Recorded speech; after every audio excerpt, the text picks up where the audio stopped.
Welcome to the Pop-Off with Gene FitzMagic and friends.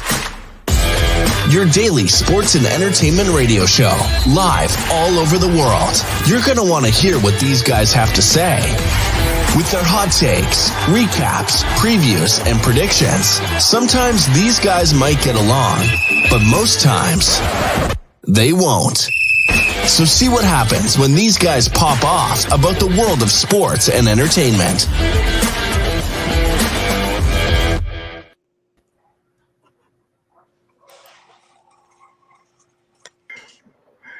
Dean's just not here. We're just not.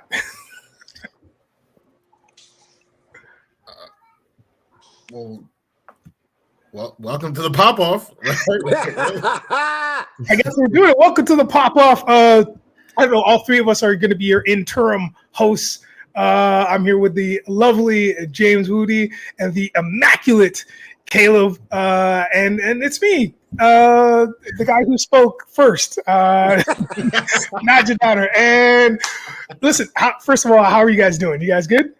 I can't complain. Great, Nigel. How are you, brother? Oh man, just it's a beautiful day in the neighborhood. So everything is sunny. It was like threatening rain for a while, but it never really came through. So it was sorry fine. about that, fellas. The cats got into a tremendous fight just a second with the two girls, and I had to break it up. And that's hilarious. It's pretty funny. Literally, as it's going, I'm like, "Oh shit!" Oh, sorry. So at least it wasn't the dogs, because that would be a little bit worse. Because we have a 100-pound German Shepherd and a 10-pound Maltese, so that wouldn't have been that great of a fight. That would have been a wrap. That would have been a tough one. So. But it was the two girls who seem to be at odds lately, and they just got to a vicious little brawl. So I had to break that up. I apologize. Nigel, I heard you going. Were you doing me justice? Were you helping me out for a second? I was trying to. Me and Wudi. Caleeb was like, "Hey, you guys can go ahead." And so me and Wudi were like, made eye contact through the computer, and I was like, "Okay, we can do this." He's like, "Yep." So I just started just saying hello, and we just got through the. Yeah, it's great. It was amazing. Yeah, it was fun. I appreciate it, guys. My bad, everybody. So again, this is the pop-off show. Caleeb, James Wudi, Nigel Downer, Gene FitzMagic in the house. We're gonna talk about everything's going crazy today, right? Manic, is it Monday or is it Tuesday? I don't even know. We're not even 5 minutes in. This is my favorite episode so far. And if anybody liked Nigel hosting for a second there, he's actually going to be hosting a show in a couple weeks, so I won't be available. So it'll be Nigel running the show for the episode in a few weeks. So I'm sure everyone will have some fun with that. And but today, guys, we're going to talk a little bit more NBA basketball as we wrap up the offseason. We got a couple more episodes, but we're going to talk about a couple more teams. We'll talk a little bit more about the NFL with the upcoming season. A bunch of news happened in the NFL this past few days. I know some of it makes James Wudi very, very happy, as myself. But first, let's start with Wimbledon, man. Wimbledon was Alcaraz. I'll tell you, Caleeb, you put me on to Alcaraz from the beginning of the season, and here he is, 20 years old, wins against one of the toughest competitors ever in tennis history at Wimbledon. What was your take on this matchup? I mean, I loved it. I thought Djokovic was going to win. Sorry.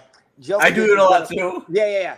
I thought he was going to win because he smashed Carlos in the first set. And I mean, and what's crazy for me is he rolled through my favorite player, Yannick Sinner. He beat him in 3 straight sets. I was like, Djokovic is he's no Djokovic. It's over. That's why he's the best.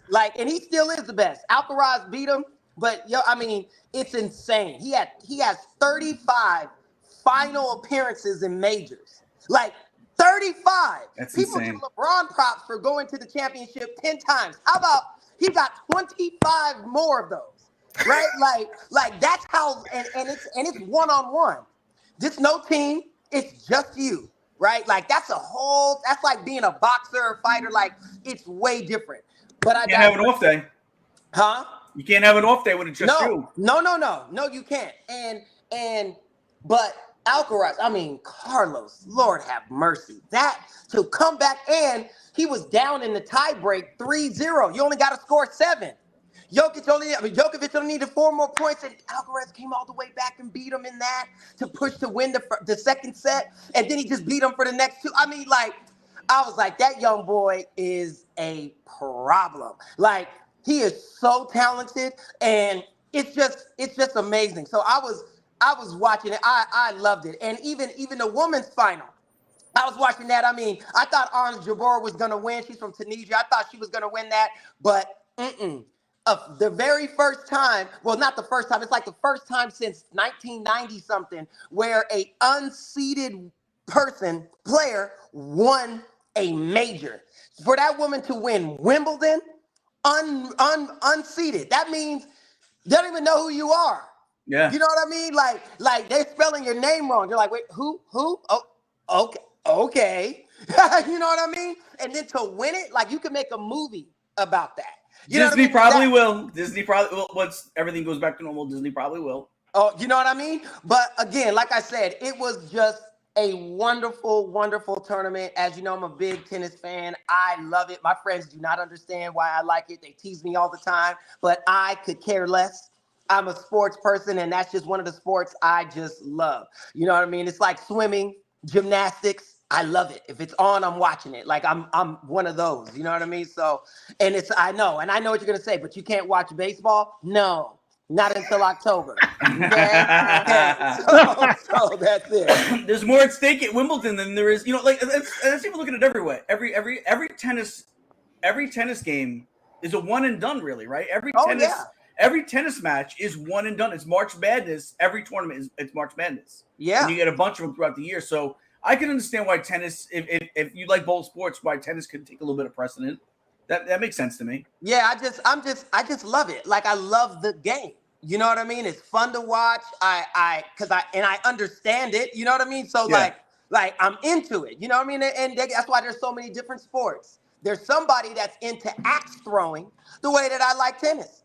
You know what I mean? I like when I'm in London, like when I'm in Europe, I can watch darts all day. They show those, like, I love cricket. Like, that game, I learned it as a kid. So, like, I can watch, like, I'm weird like that. You know what I mean? Don't let ping pong come on. Table tennis? Oh. Listen, that's a whole other pod, bro, because I'm about that life. Oh, I love it. I can watch a table tennis tournament all day long, baby. Like, really? Yeah. Yes. Yeah. Either of you guys catch any of the Wimbledon action? Oh, I mean, I saw that Andrew Garfield and Ariana Grande were there. Yeah, I saw that too. Because you know that I'm always gonna come with, like, who was at the game, who was at the sporting event that I don't watch. Shakira was there as well. Shakira was there. Yeah, a lot of celebs there. Wudi, I hand the mic to you, my man. Yeah, I didn't see the action. I did see some of the celebs. Happy for Alcaraz. I know they talked about how since he was born, there have literally been 4 men to win Wimbledon, like, throughout his whole life, and now he's out here beating one of them, right, to win it himself. I wonder if that is about to start something anew, or if he's just about to be one of 5, moving forward. Yeah. Usually when there's one great one, there's only one really great one that kind of runs the table for a little while. That's what it seems like in tennis. Yeah, it's true, but not so much. Like, there's been the big 4. So what you're talking about, Wudi, is that it was Rafael Nadal, Roger Federer, and Djokovic that were winning everything. And then the other one was Andy Murray. He's number 4, right? Like in the big 4. The new generation, Alcaraz is one of them. He's ridiculous. But who he always doesn't always, but the guy that beats him more often than not, Yannick Sinner. I love that dude. Like, some styles make fights. It's the same thing with just somebody's game. Like, Alcaraz lost to Sinner their last time they played. Sinner gets demolished by Djokovic, and Alcaraz beats Djokovic. Like that's like how it goes. So I think in the new generation, Chris Eubanks, it will be Alcaraz, of course, Yannick Sinner, and then it could be TFO, who I love. I love his game, but I don't know. What about Medvedev? I'm sorry, I'm going on a tangent now. No, but what about Medvedev? I don't want to bore our fans. They like, why is he talking about tennis? There's more than Alcaraz in this next generation. That's what I will say. Well, what's your take on Medvedev? Is he one of those guys that's in the top 4? Now, oh yes, like now, but he's not a great, and he keeps Not losing. yet. See, Medvedev chokes. Like he's got the height, the ability. He's getting mocked. Alcaraz whooped, man. You would think he stole something. You know what I mean? Like it's a shame the way Alcaraz beat him, and he had all the advantages. You know what I mean? So, like there's certain players that just. You know what I mean? Just don't always get it. And Medvedev is one of those. Like he's Tsitsipas too, the Greek, he's really good, but chokes. Like there's just a lot. But anyway, like I said, you can obviously tell I love that sport. So there's that. There you go. Well, it was an exciting it was an exciting week or 2 weeks rather of tennis. And again, you're the one who put me on to Alcaraz. So when I saw him, I was rooting for him a little bit because I figured you would be rooting for him a little bit. And yeah, man, like I think to go against the old, like one of the old favorites, one of the old, like that's how it had to be. That's the storybook ending, right? Is he had to go up against Djokovic for it to really make Djokovic is the last one. Because Murray's old. He competed in Wimbledon, but he's old. He's not going to win nothing no more. Federer's about to retire. And Nadal, I think, will too. I think he'll probably come back for maybe 1 or 2 more, but it's over. Like they're done. Djokovic is the last one. And when he's gone, then it's the all new faces. And you have to say, to be the man, you gotta what? Beat the man. And he did it this weekend. So so congratulations to Alcaraz. So are we ready to move on to some U.S. sports? See, like I said, it's a U.S. sport, but you get what I'm saying. One of the main 4. If I could find our thing that Patty put, there we go. I will say this about Wimbledon. It's real pretty to watch, though. Like it's pretty to look at. Like I mean, visually, like people. Listen, when I go to the orchestra here in town, it's like the way I was raised, the way that my parents brought me up. I dress up, man. So I'm wearing my tie or a bow tie, a nice jacket, some nice pants, and it's nice to see that there's still a sporting event that has that kind of attendance. You know what I mean? Like it just looks good. It looks obviously the crowd is very elite. It's not crazy diverse. We all know that, but it just looks good. It looks good though. So you're right. It's one of those things like you remember like back in the day, people used to like dress up to go to a baseball game back in the day. Yeah. Right? Like so. I mean, not in my generation, but like previous generations. You ever watch any of those old baseball movies? You see them they're in the stand wearing suits. Oh yeah, man. Yeah. NFL coaches. It's great. And NFL coaches. Dan Reeves was the last to be able to do that. Yeah. So anyway, so let's get through some basketball first, guys. Off-season outlook for the Cleveland Cavaliers. We're kind of towards the end of our off-season outlooks. What's your take on what we need to, what the Cleveland Cavaliers need to do to get kind of over that hump? They had the 4 seed. They lost to a 5 seed. I don't want to talk about what happened to that 5 seed after that. But Wudi, what's your take on what we need to do in Cleveland to fix that team, to get that team over that next hump? Well, I think the story of the Cavs is what occurred last offseason in getting Donovan Mitchell. I think he's obviously a dog. They got the 4th seed. They're a really good team.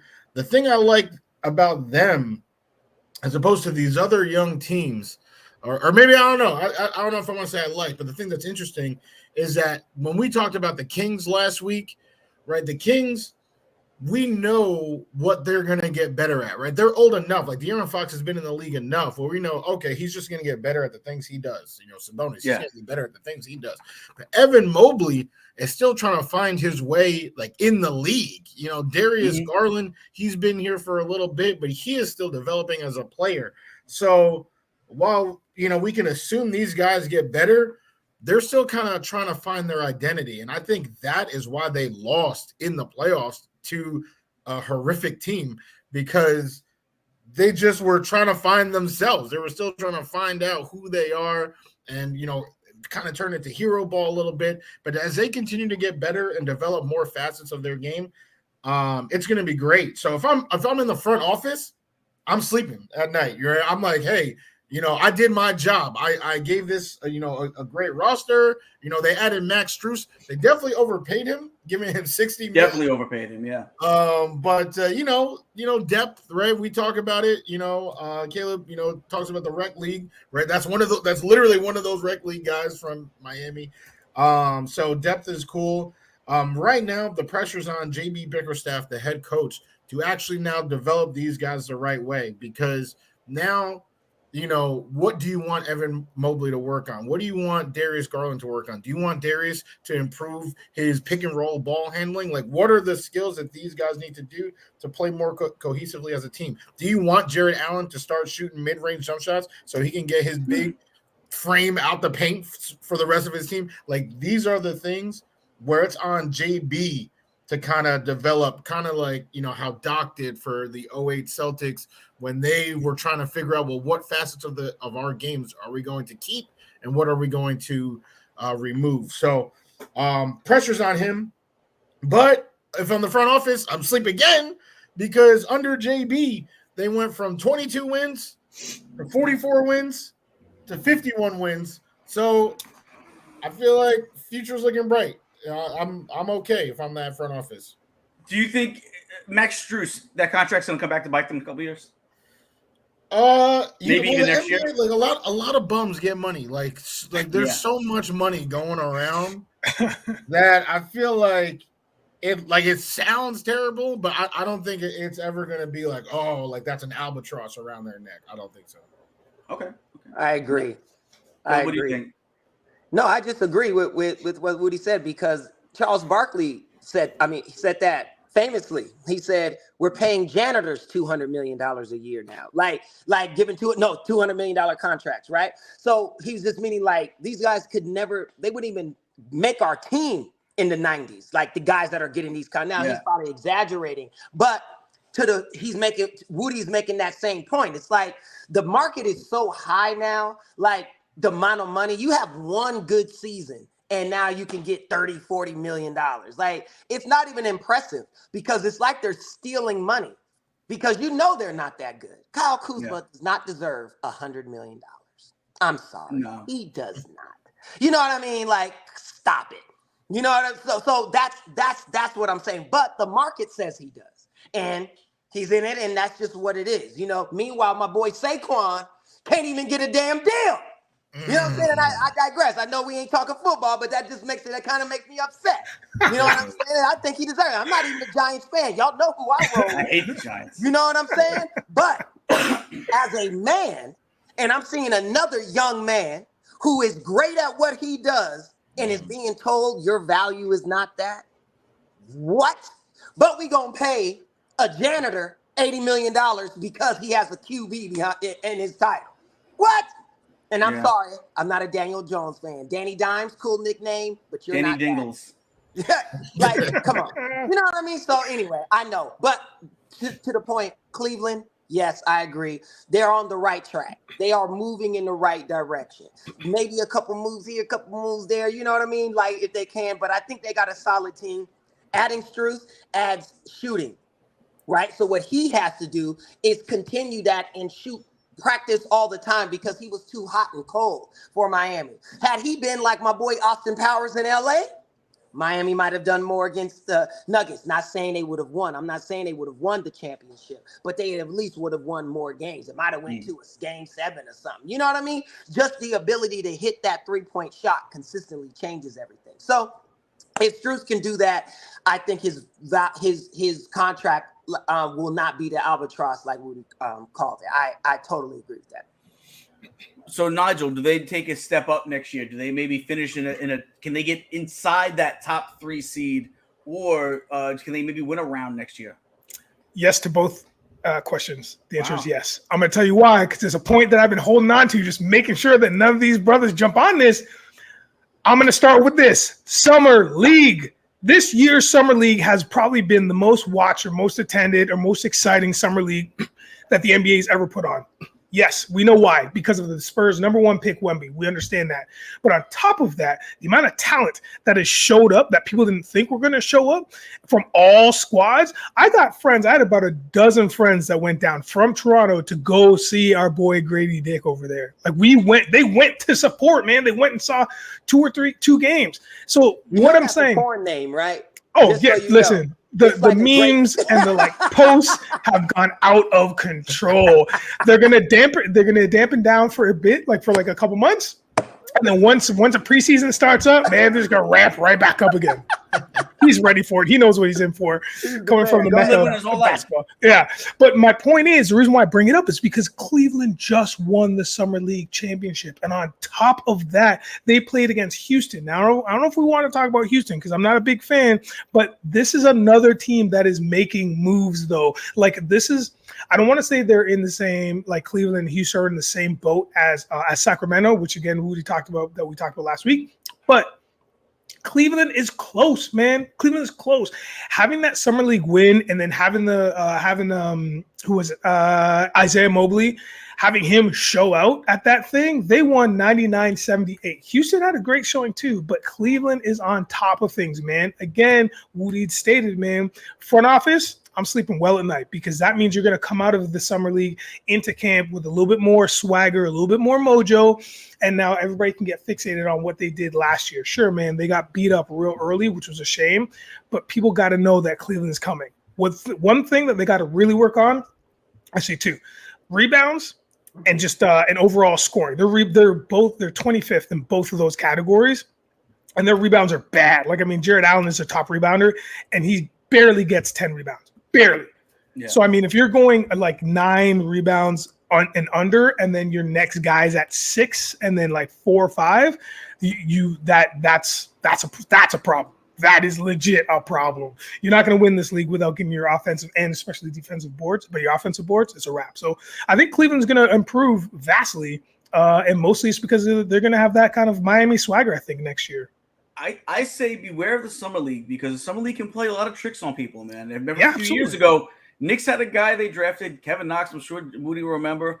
He came out of Summer League. We thought, what, Wudi? He was going to be the next LeBron James. Did we not? How big was his Summer League, Kevin Knox?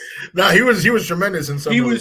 He was averaging 30-something points a game in Summer League, and everyone was like, "Oh, here we go, Kevin Knox, steal the draft. They got the Knicks got the next guy," and then that was about it. And listen, somewhere now. If you average 30-something in Summer League, you're not going to make it in the NBA. There's no way because the people that you're playing against in Summer League aren't going to be the caliber across the board that you're going to be playing against in the NBA. You know what I mean? No. So you need to drop your points and drop your ego about 10 points. You know what I mean? And know what you're getting into. I think the Spurs did Wemby great. I think, listen, he was nervous the first game. He admitted it. He barely broke 10 points in the first game. Totally fine. Next game, my guy comes out with 27. Great. And then they shut it down. Yeah, of course. That's what I do too. Just get a little taste, see what the speed is like, shut it down. Let's get to work. Yeah. And stay away from the injuries. Yeah. Especially they've already said the comments that it's not as physical. It's they don't want to put on weight, they said. The Spurs have already put out there, and Wemby's people have already put out there that they don't want him to put on weight. They want him to kind of try to maintain his frame as is. I get it, and that's fine. But he said the NBA is not as physical as the league that he comes from. And he wasn't meaning it in any disrespect, but he doesn't understand how NBA players look at that, especially those that look like me, who would look like us on here. Gene, you're an honorable mention. You know what I'm saying? They say, what did he just say? Oh, okay. Like Embiid, like Giannis, watch. Yeah. Watch. You gonna learn. He gonna say, okay, wait a minute. I didn't mean. I didn't. Let me rephrase that because they gonna be on him. I think Embiid gonna learn today. I think Embiid will be with him. I think it's the American. I think it's the American dudes. I think a Butler and I think it's those cats are gonna be like, nah, you ain't eating on my court today. You ain't eating. Yeah, it's gonna be just everybody's gonna come at him. He got so much hype. You know what I mean? People hate hype. They hate hype. They just everybody wants to get their own hype. So it makes sense. No. You know who I like in baseball? It's so funny. Bryce Harper. But people hate him because he had all the hype. They don't like because he flips the bat and all. I love it, but it's the hype. It's the same thing with my boy De La Cruz in Cincinnati. They be like, yo, he wearing too many chains, talking crazy, flipping the bat. He's walking the walk though. Hey, play. They're gonna start hitting them with balls soon. Watch. Are we making note, Gene? Are you making note of these great tags that we should be like getting some merch on? Like people hate hype. Like are we not? Why aren't we TM? Like why are we not using it's a that good point. Stuff? They do though. We need to, and I'll bring it back to one of the best Caleeb points of all time, George Christ. That's my boy. That was the day the pot almost died. Everybody no one could contain everyone was crying that day. George. George Christ. George. So on to the next one, guys. All right. Season outlook, Memphis Grizzlies. All right, so they're losing the kid for 25 games, which I think some of us had already said was a little light. But where do we think they go from for the season? Caleeb, we'll start with you. I think they're gonna be okay. That losing him for 25 games does hurt, though. You know what I mean? It will hurt them. Does it ruin the season? No, it absolutely doesn't. And if Ja does what's right and he's training and staying in shape and like where he's hungry, he'll come back and be a monster out there, which will only help. I think them signing Bane is really good. I think I think Steven Adams coming back is gonna be major. Like I think they're gonna be. I think Memphis is going to be okay. Do I pick them to win? Absolutely not. They don't have enough offensive firepower to do it. Do you think they take a step back? They were 2 seed. No, I think they're pretty much. I think they're like shout out to Matt. They like the Cowboys was for the past 10 years, 8-8. Just eat 500. Like they're not gonna be bad. They're not gonna get any worse. They won't get any better. They'll be right there. You know what I mean? They'll cause some problems, but they're not gonna make any noise. They'll get to the playoffs, of course. Everybody does. You know what I mean nowadays, but they're not going to do anything. No. What about you, Naj? Honestly, same boat, man. I just feel like I was shocked that they even made the playoffs last year. I just because I just didn't know. I just didn't really pay attention. I don't know. It's Memphis. Do it quietly. They do it quietly. They kind of there was zero. They got 50 wins. Yeah, there's zero splash, right? So again, I mean, it doesn't help that we're on the East Coast, but it's fine. I think they'll be fine. Again, I'm excited to see what Steven Adams does. Yeah, having him back because I always like that guy. I like him a lot. He's a heart and soul type of guy. 1,000%. So I like what he brings. It's really what I'm interested to see is what that team looks like without Ja for the 25 games. I really want to see how they evolve and how they adjust and how they talk back to that. Right. That's what I'm excited to see.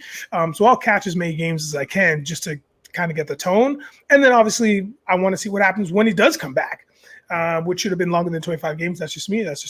But I agree. Yeah. So I don't know. They're fine. Whatever. What about you, Wudi? Where we at? Well, allow me to zag for the first time today because I feel like you guys are disrespected. You guys are blatantly disrespected. Gene even said they were second in the West last year. You're acting like they were 41-41. They were one of the best teams in the league last year. Okay, and Taylor Jenkins, a tremendous coach. I feel like he should be in the Coach of the Year discussion every year because the last 2 years, especially Ja has missed games for various reasons, and they have a winning record without Ja. So. Yes, it obviously hurts to not have your star, but the next man next man up, like that occurs over there in Memphis. My favorite thing about Memphis is that they have an identity. They're one of the few teams in this league that have an identity. All right. They are rough, they are tough, they don't care about anything. They're like, almost like those bad boy, Pistons. Like they like being the villains. The one thing I don't like about their offseason is that they and this happens now in this day and age, is that I feel like social media, makes heroes out of people, it makes villains out of people, makes scrubs out of people, makes jokes out of people. And I feel like Dylan Brooks, he's a good player. He's actually a good player. He's a good defender, right? He's one of those Patrick Beverly types. But he said, "I don't respect nobody until they give me 40." LeBron gave him 40, and now he's not on the squad. Like I feel like that was like almost like a knee-jerk reaction to that, how that whole thing went down, because I felt like he was a nice piece to have. But what do? They reload and they get Marcus Smart, right? They get D Rose, who they're gonna try to Benjamin Button, with D Rose. But he can play though. He can play. Yeah. But Marcus Smart. Let's talk about Marcus Smart. Okay. Because the man's hair is green. He thought that he was gonna be blue now. Yeah, it's gonna be powder blue now. But it better be blue now. But he felt like he was the heart and soul of that team. And honestly, his defense, right? He's the first guard in years to win Defensive Player of the Year. Like he's a dog. I feel like he's one of the few dogs in this league. And they were trading him away. They traded him away. For I guess they got Porzingis. It's not that bad, but still, they traded him away. Now he has to dye his hair, right? He has to relocate. He has to do all this. Hell hath no fury like the wrath of a Marcus Smart scorned. I'm telling you right now, this boy is about to do some work. He will replace Dylan Brooks, and their identity is still intact because he is rough, tough, defensive. I think all of that. I think that they're about to do some work. Okay, the Marcus Smart point. I'm going to just comment on that. I agree with you 1,000%. I love Marcus Smart. I think he's phenomenal. I think he's a severe upgrade over Dylan Brooks because you get the same level of defense, plus Marcus can shoot. See, Dylan got released not because LeBron went for 40. It's LeBron. Of course, LeBron. Like, duh. It's like, oh, we're going to get rid of somebody because Steph Curry hit 10 shots over you. Like, that's going to happen. But they let him go because he couldn't do anything back. Offensively, he couldn't help him. See, now the league is so offensive that if you're only defense, it's really hard to keep your position. You got to be like extraordinary at defense and rebounds. And you know what I mean? Like all of that in order to justify your spot, because when you're only averaging 8 to 10 points, you're keeping the team down where they could get somebody that can score 18 to 20. He just may not block as many shots, but he can score. So to me, Smart is that. The only thing I'll say about the hair dye, Marcus, if you're listening, look here, brother. I don't know how your familial genes are, but you keep dyeing your hair like that, you're going to have the Friar Tuck soon. You're going to be looking like Sherman Hemsley at 28. Landon strip. You know what I'm saying? Leave him alone. Leave him alone. Hey, and then since Caleb went off on Marcus Smart, I'll take the Derrick Rose thing. Listen, man, I feel like Derrick Rose is still, he's one of the I want to say 5 guys in the history of the NBA that is still somewhat feared as a vicious player, even though he's not that guy anymore. Like he's still, when you see him, and when I say vicious player, I don't mean like me mugging and stuff. I mean like driving to the hoop, doing all the things that the MVP Derrick Rose did when he was in Chicago. Like that kid who's homegrown, went to play for his home city, and like people respected the hell out of that guy. And I think they still do. And there's something about his name that still has like a legacy or still has this shine to it. And I love it. I love to see it. And again, to Wudi's point, is like, he may be a little bit of a piece to this puzzle of this Memphis team that is, that finished second in the West, that is like still coming up. So it's nice to see that Derrick Rose is still doing the thing. Will I draft him in my fantasy league? The answer is no, but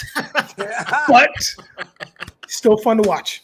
I'm going to piggyback off that point a little bit. I think Derrick Rose is there not so much for what he can contribute on the court as much as what he can contribute off the court. They got a young, troubled player in Ja right now that is at a crossroads. Let's face it, he's at a crossroads, right? Sure. I think what you do is you bring in a veteran that's had some off the court trouble and has persevered through it, and came out the other end and has become a really exceptional locker room guy. Definitely. Look, if you look at his time with the Knicks, the most of his time with the Knicks wasn't on the court. It was what he was doing off the court as a player coach, helping these guys off the court with how to handle certain things. I would say, if you say what percentage is he here for his playing, what percentage is he here for off the court, I would say it's 75-25, 75 off the court, 25% on the court. I don't think you're going to see him on the court much. Maybe in that beginning of the season, because it's early in the season, 25 games, you don't have Ja, you might see him there. But then after that, I think once Ja comes back, I think you're going to see him, which obviously you can see him a lot less because there's not as many minutes to go around at that point. But I think he's purely there to get Ja in a better way. That's my personal opinion. That's what I think, because that's what he's been in New York. He's been a locker room guy in New York and not so much a guy on the court. I think that's what you're going to see in Memphis going forward with that. I agree. Here's what I will say about this Ja Morant thing, because you were saying, like, you know, a troubled player. The media gives you that. He actually hasn't even broken a law, you guys. Fair. He's done nothing. He's not troubled. He's not out there shooting at people. Tupac shot more people than what Ja Morant has. You know what I'm saying? Like, Ja hasn't done anything. He just likes strip clubs and lets you know that he has a gun on him so you don't rob him. Right? I agree with you in that sense. Now, he may not be business savvy and minded to understand the impact of his image and what social media does, but he's not a troubled kid. He's fine. I think he's troubled in the sense that he didn't get the point the first time he made the mistake and made it again 2 months later. He's getting the heat. Like, he shot 2 people and he's on trial for sexual misconduct and like Conor McGregor has more rape charges against him than Ja Morant. Like, anything. Nobody says Conor McGregor troubled Conor McGregor. You know why? Because Conor McGregor is Conor, right? Like it's so crazy to me, man. And I understand that it's different. Conor is his own dude. UFC don't care about that kind of stuff. But to be fair, he's just a normal kid. He just make dumb mistakes, but he hasn't broken any laws. So I feel bad that he gets this jacket like he's some troublemaker. I'll give you that. Okay, I'll say he hasn't broken a law yet. But he did something that he knew pissed people off. And then what did he do 3 months later after saying how sorry he was? Got caught doing the same exact thing. And I think that's what it is. No, I get it. Trouble in the sense of, listen, there's a lot more trouble. Like, he's definitely made mistakes. 23. I know, but 23. If you, when you do something wrong as a child, your parents, they slap you on the hand. They say, don't do that again. And if you do it again, still do it again. But not at 23. But not at 23. That's when you're like 5 years old, and your father says, "Don't touch that there," and you touch it, and then you go back 3 days later and you touch it again. Get it. You're 23. I'm just saying, it's like, come on, y'all. He's 23 years old. Jesus, Christmas. Like, 23 is still a man, though, Caleb. No. You're a man at 18. But that's what I'm saying. Like, you know the difference between what you shouldn't do. No, I'm not saying he shouldn't have. I'm just saying, like, for the jacket to be at the level that it is publicly for him. Maybe he's getting a worse. Maybe he's getting a worse go than he should. Way worse. Let me tell you something. Who was it? I think it was Carson Wentz. Was hunting. Had a big old crossbow with a dead elk. Like, yeah. Ain't nobody talking about. PETA ain't protesting. Ain't nobody talk about, cruelty to animals. No, nothing. Right? I didn't even know about it. Oh, yeah. But Ja Morant, he in there with his boy, he's willing to go, you know what I mean? It's like, come on, y'all. In a state where it's open carry, meaning I could have my gun right here and walk into Denny's and be like, yeah, let me get a grand slam. And everybody, you know what I mean? Like, to me, the jacket is not fair. I get that he may not be the smartest because that was dumb. Got it. But he's 23, man. But I think that's what Gene was saying, though, is that D Rose is going to help him smarten up. Like, he's done some. D Rose is like, I don't know what you did. I think D Rose knows what he did. I think we all even agreed that he should have gotten suspended more. D Rose, the first thing he's gonna do is buy the iPhone covers. You know those things, and Nigel probably know, like when you do shows, like comedians especially, when private shows, they make you put your phone inside like this case that they open at the end, right? That's what he's gonna buy, 100 of them. Anytime your boys come around, just put their phones in this, and we're good.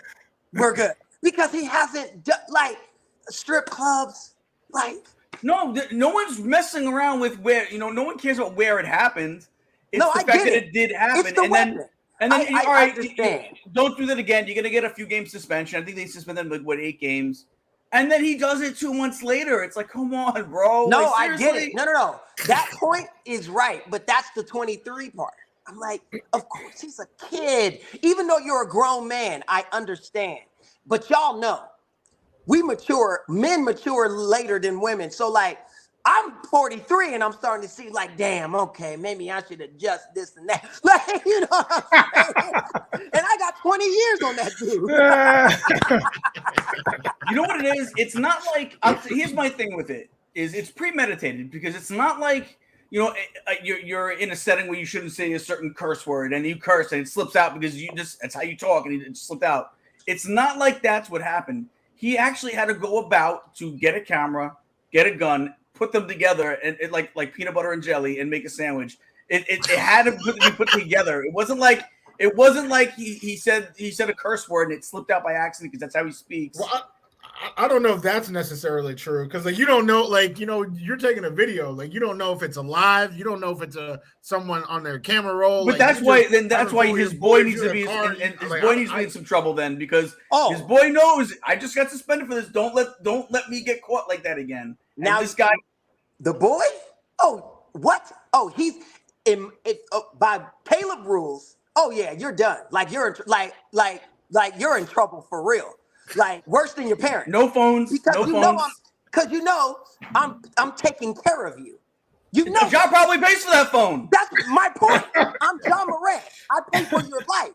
You can't let me get in trouble.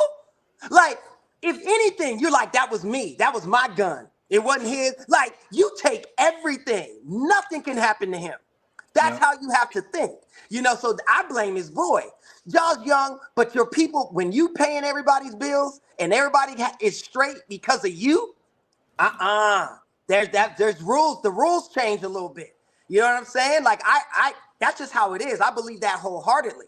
You know what I'm saying? It's like you take the bullet for your man. And I don't, hopefully not literally, but I mean, like with anything that goes on, the one that is making sure you straight, you return that. You know what I mean? Like, so I blame his boy, like for me, you know what I mean? But again, I still think Ja's a little young. I think the jacket is a little heavy for him. Like the way that the public is getting, not even you so much. I'm talking like, because that's what you're talking about. The world feels like that towards him. You would think he shot somebody. You would think you had him on camera with a gun to somebody's head, like run it.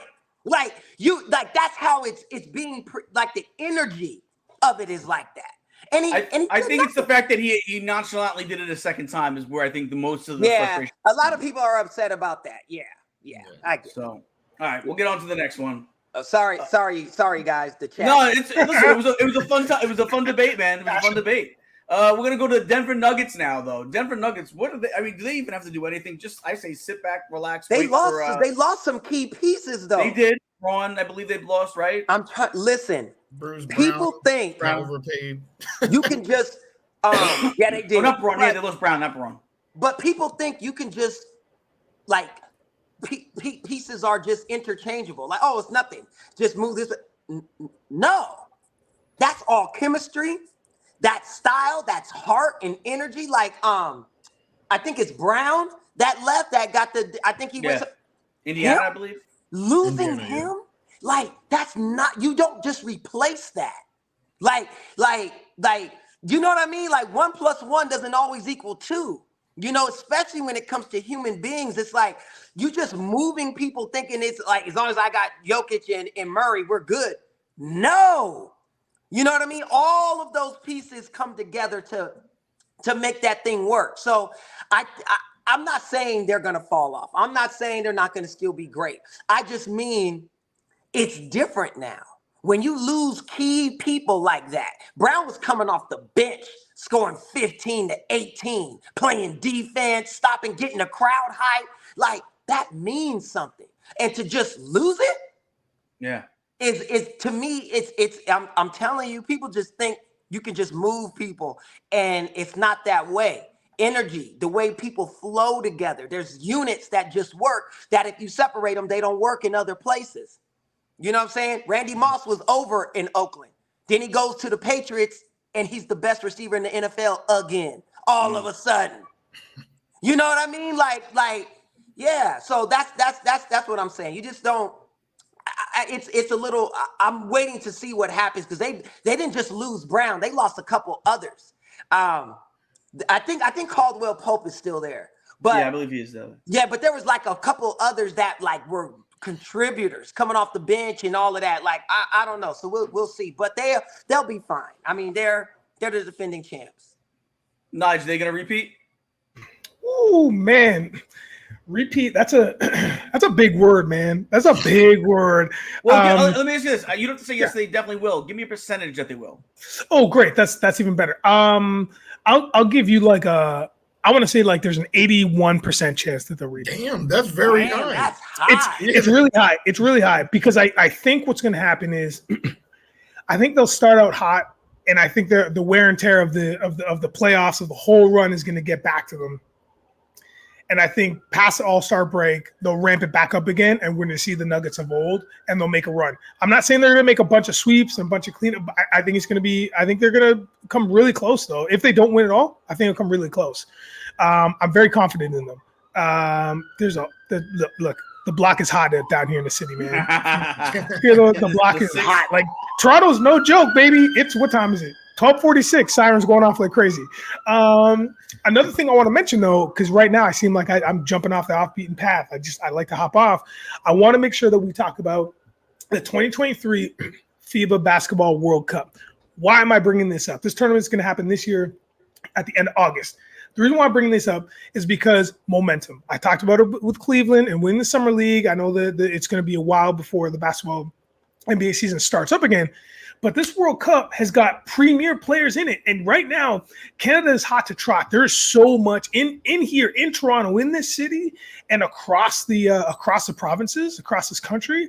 People are so down to support our Canadian team because we got Jamal Murray heading the team up. And there's no hesitation. There's no hesitation for him to join the team. Dude, I tell you, like a decade ago, it was tough just putting a squad together, let alone knowing who any of these people were. Now we got like almost half the squad is made up of NBA players. So what I'm saying is that I think Murray's going to take that experience of winning the Larry O.B. He's going to take that with him to Team Canada. They're going to have a great showing. Whatever happens, happens. And then he's going to take that back. That's going to spread across not only the Nuggets, but across the NBA with all the Canadians playing. And I think he's going to generate a little bit more love on the Nuggets side. Yes, they lost some pieces. Caleeb is 1,000% correct. But I just think they have enough heart as a unit that's still there. That's going to make another run. It'll be tough. It's going to be tough. I gave them a very high percentage. I know that. But I think they're going to make a good run. So real quick before Wudi jumps in. Sorry, Wudi, just a question for you, Nigel. Do you think that is a little much for wear and tear on Murray, considering the knee? Like, I just knowing that the whole NBA season is coming, and they're going to be in the playoffs. So starting from basically August until June, he'll be playing basketball nonstop. Do you worry about any wear and tear on that knee? Yes, I do. That's another percentage I'll give you. That's very high, 100%. I'll give you that. I do think that's a worry. 100%. That's a worry. Mm-hmm. But I feel like what Team Canada is going to do is really understand that and dial that back a little bit, like dial his core time back a little bit in those games that really matters. Let's like ramp up his minutes. But I think they'll be very liberal, very frugal with the time that he gets because they know that he just finished like a month and a half ago. Yeah, and now like in another month, he's got to like ramp it up on a world stage. That's a different style of basketball altogether. Right. Yeah, man. Like you gotta be aware of that. I don't think it'll be load management style, but I just think it'll be dialing back. Got it. More, playing for Team Canada and like, Caleeb just asked how I feel about or what I think about how much playing time Murray could potentially get playing for Team Canada, knowing that he's already just made a run. That huge playoff run in to win the championship, to win that Larry O.B., and now he's got the Team Canada, and then the NBA starts up again. It's like, when does this guy take a break? With the wear and tear on his knee, Gene. Yeah, he's coming from a torn ACL, so that's what I mean. Like, yeah, that's all.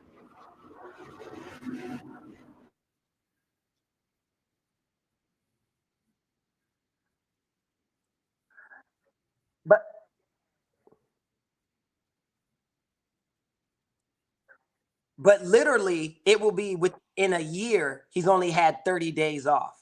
Because if you think about it, they're already practicing, or at least are going to start right before the tournament starts. So he's playing already. Like that's all I was worried. Like, do you worry about that for him?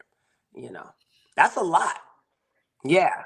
Definitely worth worrying about for sure. Yeah. No, I was just gonna say, like, I think they're more likely to like restrict his minute, like the NBA, as opposed to like Canada. I feel like, I don't know. I was like, yo, this is your country, man. Like, you gotta play. Let the NBA worry about all that load management. We got to hold Canada. You know what I'm saying? Yeah. Wudi knows the anthem. Here we go. Okay. Yeah. What are you talking about? That's all you need to know. That's all you need to know. Man. What are you talking about? Come on. Jamal Murray, he's about to stand on guard for thee right now. What are you talking about, Gene? Put some respect. All right. And I'm telling you. Listen, yo, but the Team Canada, like Basketball Canada, they really put a lot of energy and time on the socials and like making everything look sick for Team Canada, and everybody's on board, dude. Like whether we come out of this like 0-3 in the round robin part or not out of our group, it doesn't matter. People are on board. Yeah. There's a lot of ballers coming out of Canada. Yeah, definitely. The basketball thing has actually, it's really transformed and energized the country in that way. Athletically, I'm like, they're Canadian. Going back to tennis, Chris Eubanks, who I love, is Canadian. No, nope. That's what I mean. That's what I'm saying. Y'all doing it big up there. Gene's eyes just blew up through his glasses. What? Yeah, it's crazy. I wouldn't have thought it either. No, not even. Not at all. Yeah, we're in everything. People just don't even know, but we're in everything. Your favorite movie stars, your favorite TV stars, that's so favorite true. tennis players. We are literally everywhere. For years, I didn't know that John Candy was Canadian. John Candy is Canadian. Oh, I did not know that. Yeah, but Argos. Growing up, I didn't know that. Yeah, I knew Jim Carrey was. You know what I mean? But I love Jim. That's oh my gosh, I'm a big Jim. But that he was a different beast, man. Because you having this white guy show up on In Living Color like an all black cast, and you're like, what? So you know how good he was. So there's a joke Dave Chappelle says. He says, when you see a white boy hanging with a gang of black dudes, beware of him, because you don't know what he had to do to earn their respect.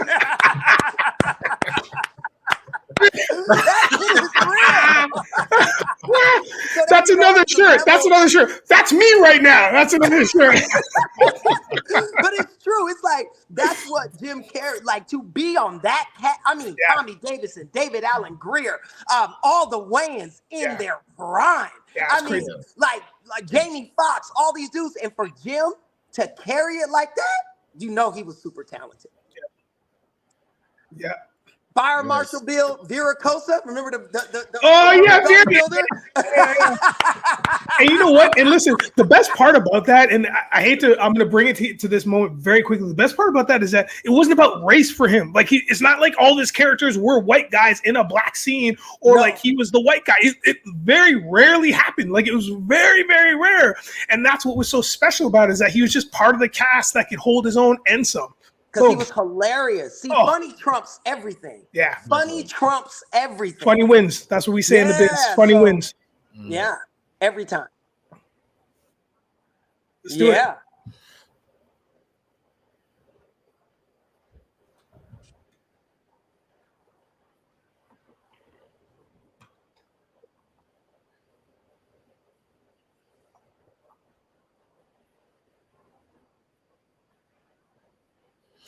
I feel like we have tremendous ESP, Gene, because every single time I'm like, oh, I want to start first. You calling me first. I appreciate you.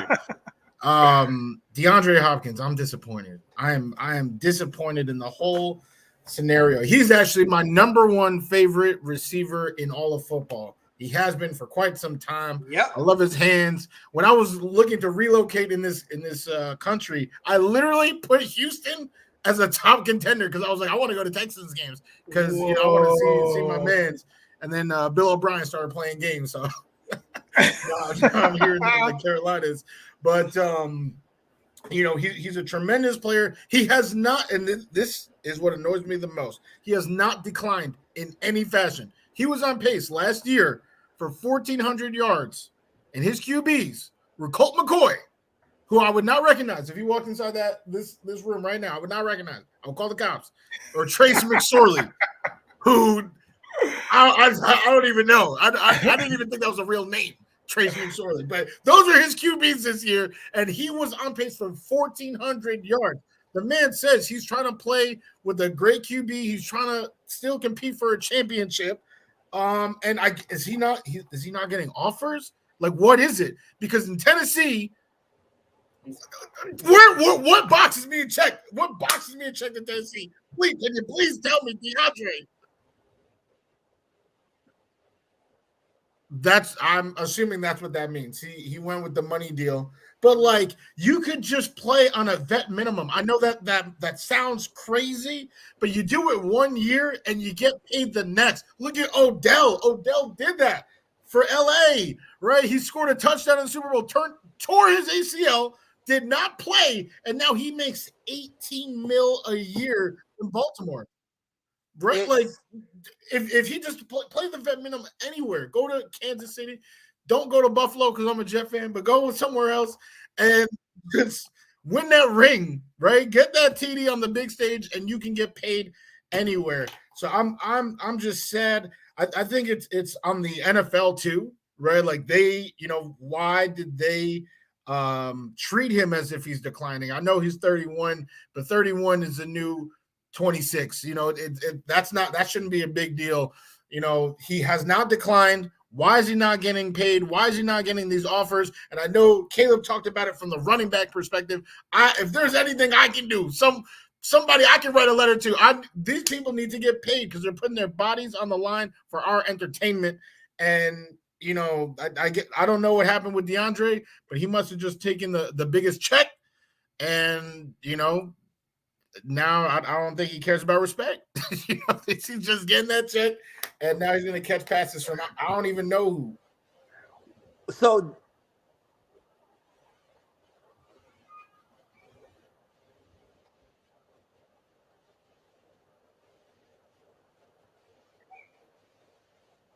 okay, is it 13 a year, or is it the 15 million for 2 seasons? Because that's what I thought it was. I thought it was 7 something a year. So that might be the guarantees. It might be guaranteed. Okay. 15. Okay. So what is it? Okay. All right. Okay. I feel this is a travesty. Like, are you kidding me? That's DeAndre Hopkins. See, the disrespect is getting to be too much for me in the NFL. They're punishing him because of the one season that he got popped for steroids. We know why any steroid would even be in his body. Steroids help the body heal faster. That's the truth. It wasn't for a competitive advantage, right? It's not going to, I guess healing faster is an advantage, but why would you not want him to be healed, right? So whatever. But you're punishing him for that. And because he's considered a malcontent, where basically if you act different, he's going to call you out. So the owner say something crazy, he's going to call you out. If somebody in the street, so he was driving his Ferrari out there in Phoenix, and some Trump supporters came by with the Trump flags and all that, and he was not feeling it. And they saw him, and he flipped them off, and they flip him off, and they're doing all this. And he's like, F y'all not. And it's like, and Arizona's the red state. So it's like he gets the wrong painted picture. Take all that off the table. Can he play the game? Yes. To me, he's a top 3 receiver in the league right now. And I know that would move a lot of people, but I'm telling you, I'm not talking about just speed because Tyreek Hill got everybody beat. I'm talking these. Bro. These. You'll be hard pressed to find somebody whose these are better. Like, for real. Justin Jefferson, Devontae Adams, he's in that class. Like, I'm talking hands, right? For Odell Beckham, to get $18 million for a single season, and DeAndre can only get 13, 14. I'm like, what are we do? Oh gosh, like it upsets me. It really does, because I'm like, who?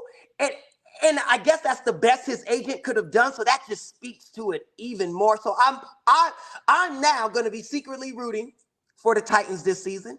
I'm going to want to see DeAndre set the league on fire as the best he could, because you're only as good as your quarterback. And I think he's got a guy named Baker.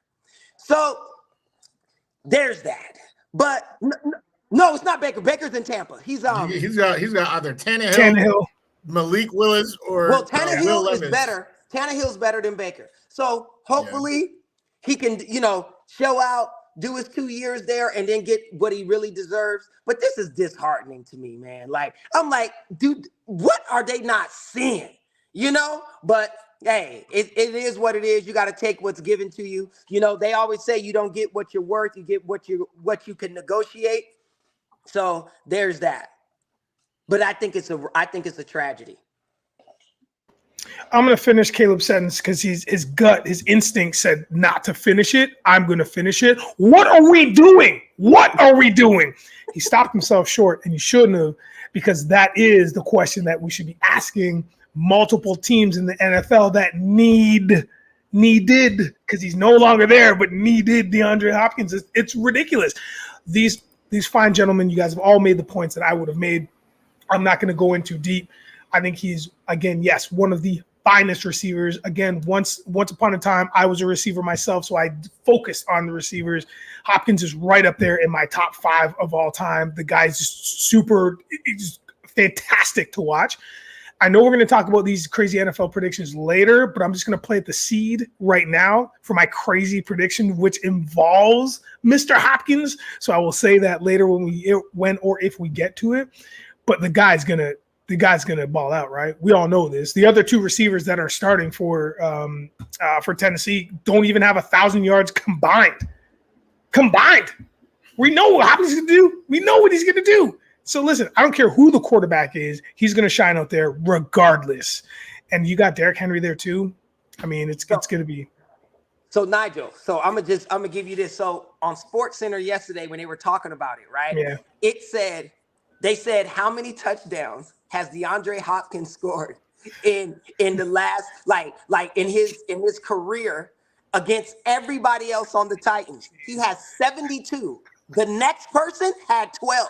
And guess what his name was? Mike Vrabel, the freaking coach. That is an amazing stat. Wow. Comparison. And Derrick Henry chimed in on this running back situation, because this thing is getting heated in the NFL. Yeah, Derrick Henry said, well, then we might as well get rid of the position altogether then. He said the disrespect and us not getting paid what we're worth is insane. So now you got 2 brothers that are upset. Yeah. It's going to be a tragedy in that AFC South this year. No, Josh Jacobs is not even showing up. He said, I'm going to be the spokesperson for all of us. He says for every future running back, like, I'm going to take the heat. So if he loses his job, if he gets kicked out, he's willing to do all of that to say, no, you have to pay us. So he's taking it. Like, it's about to get crazy. You know what I mean? And so for Derrick Henry to be upset, for Hopkins to feel upset, Tannehill is lucky because he's got some dogs that are ready to play. Like, Tennessee is going to be nasty this season. AFC South going to be crazy.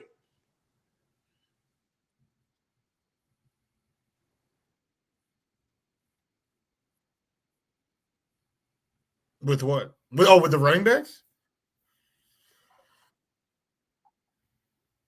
I think there has to be.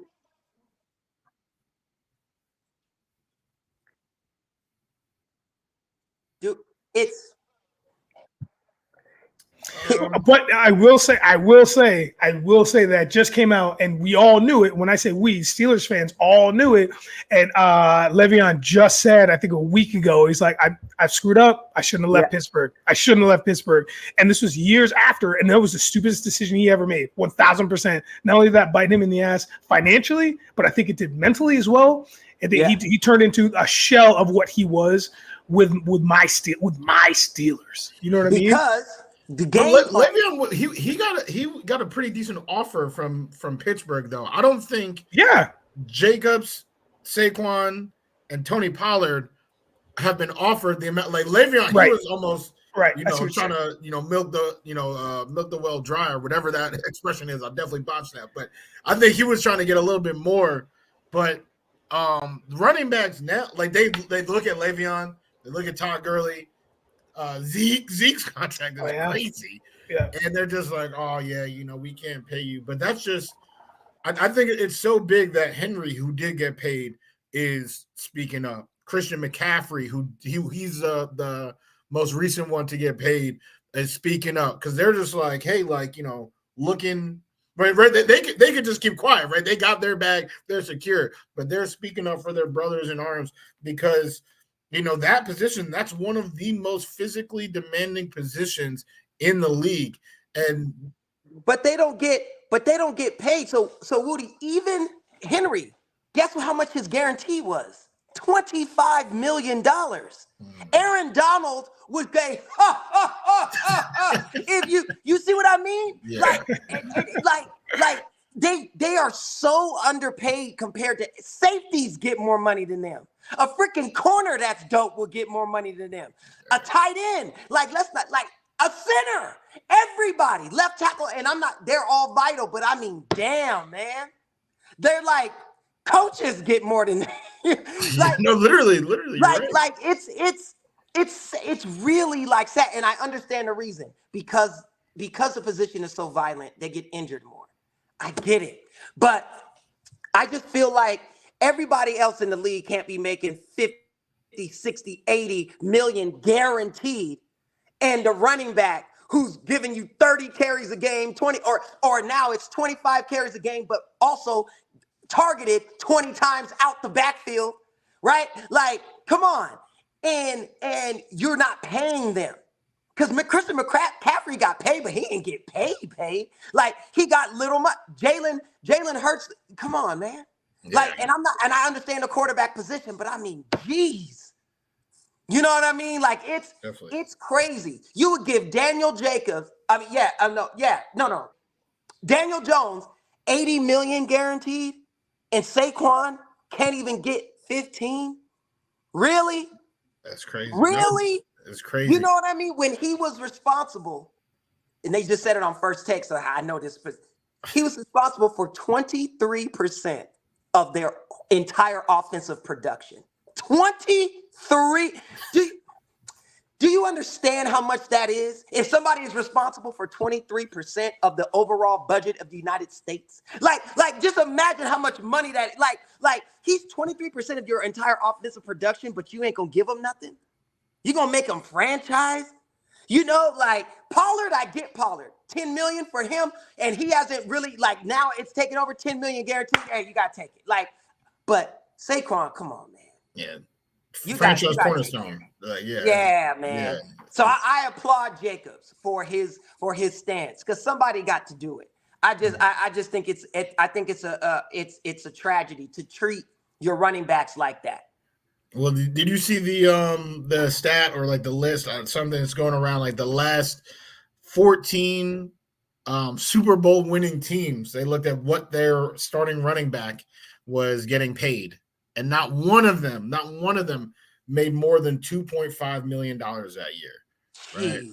And most of them made under $1 million. Like the majority of them made under $1 million.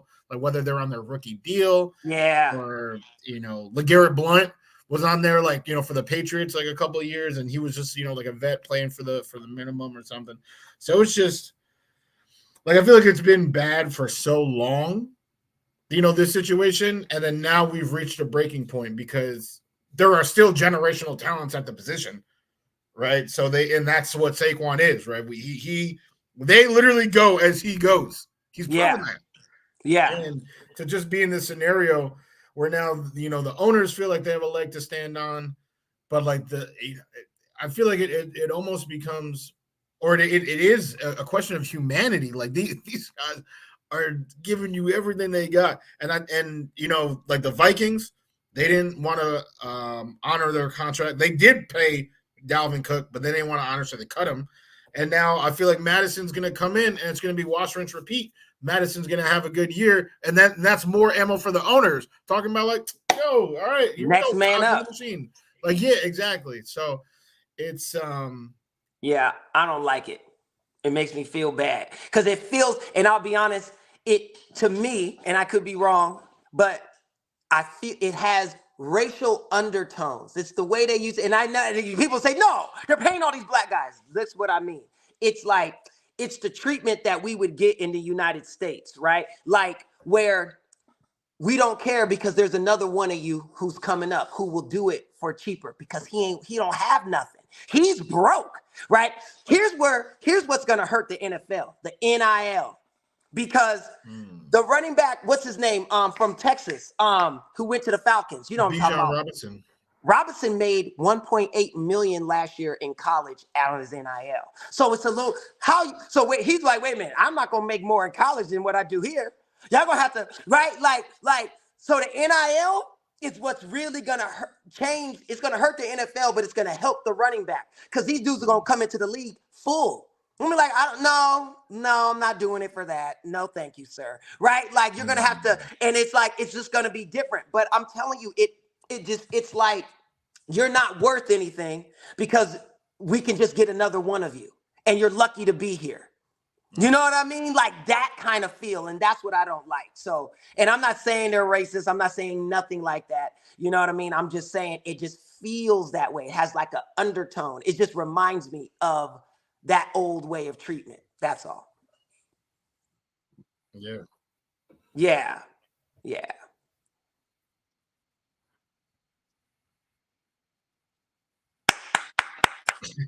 How much was it? Hold up. Just Patty, please show how much was it? Yeah, 96 mil, 4 years, 96. How much guaranteed? Oh, 66 mil. I can't get 15. I can't get 15. But he deserves it.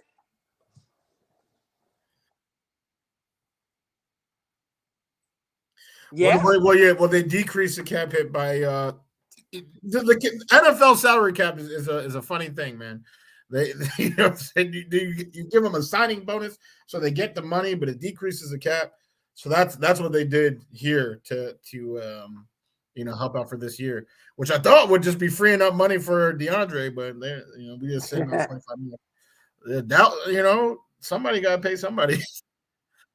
Quinnen, I know I still I kind of feel like sick. Like I have goosebumps right now from our last time that we talked about the Jets defense, Gene. But you had a special take. Yeah. But Quinnen.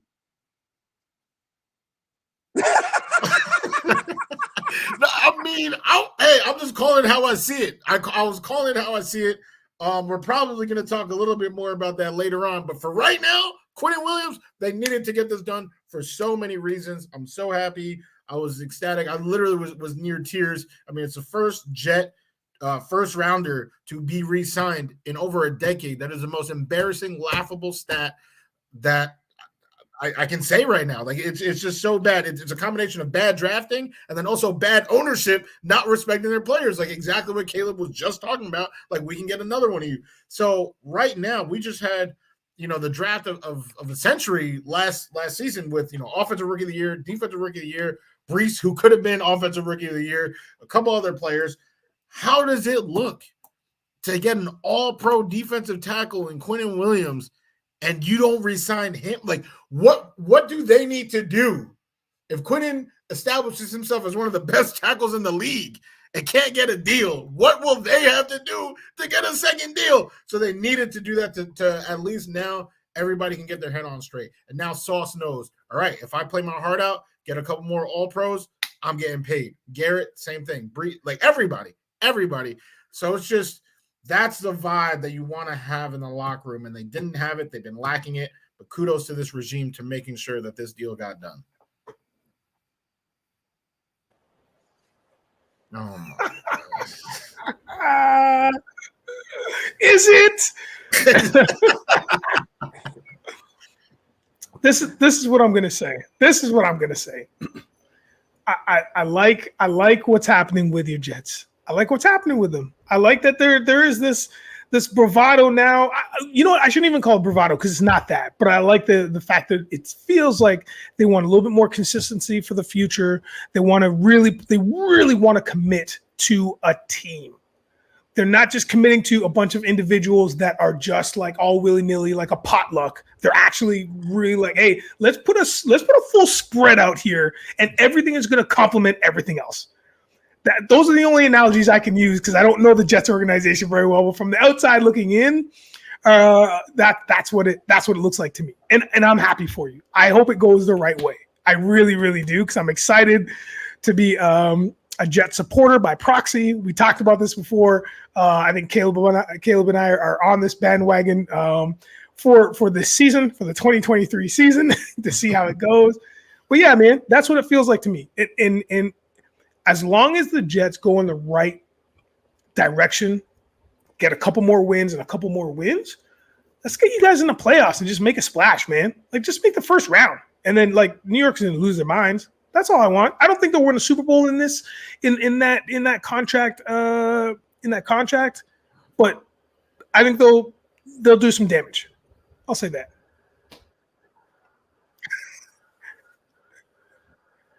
No, I'm not saying that. You're saying that. I'm not saying that.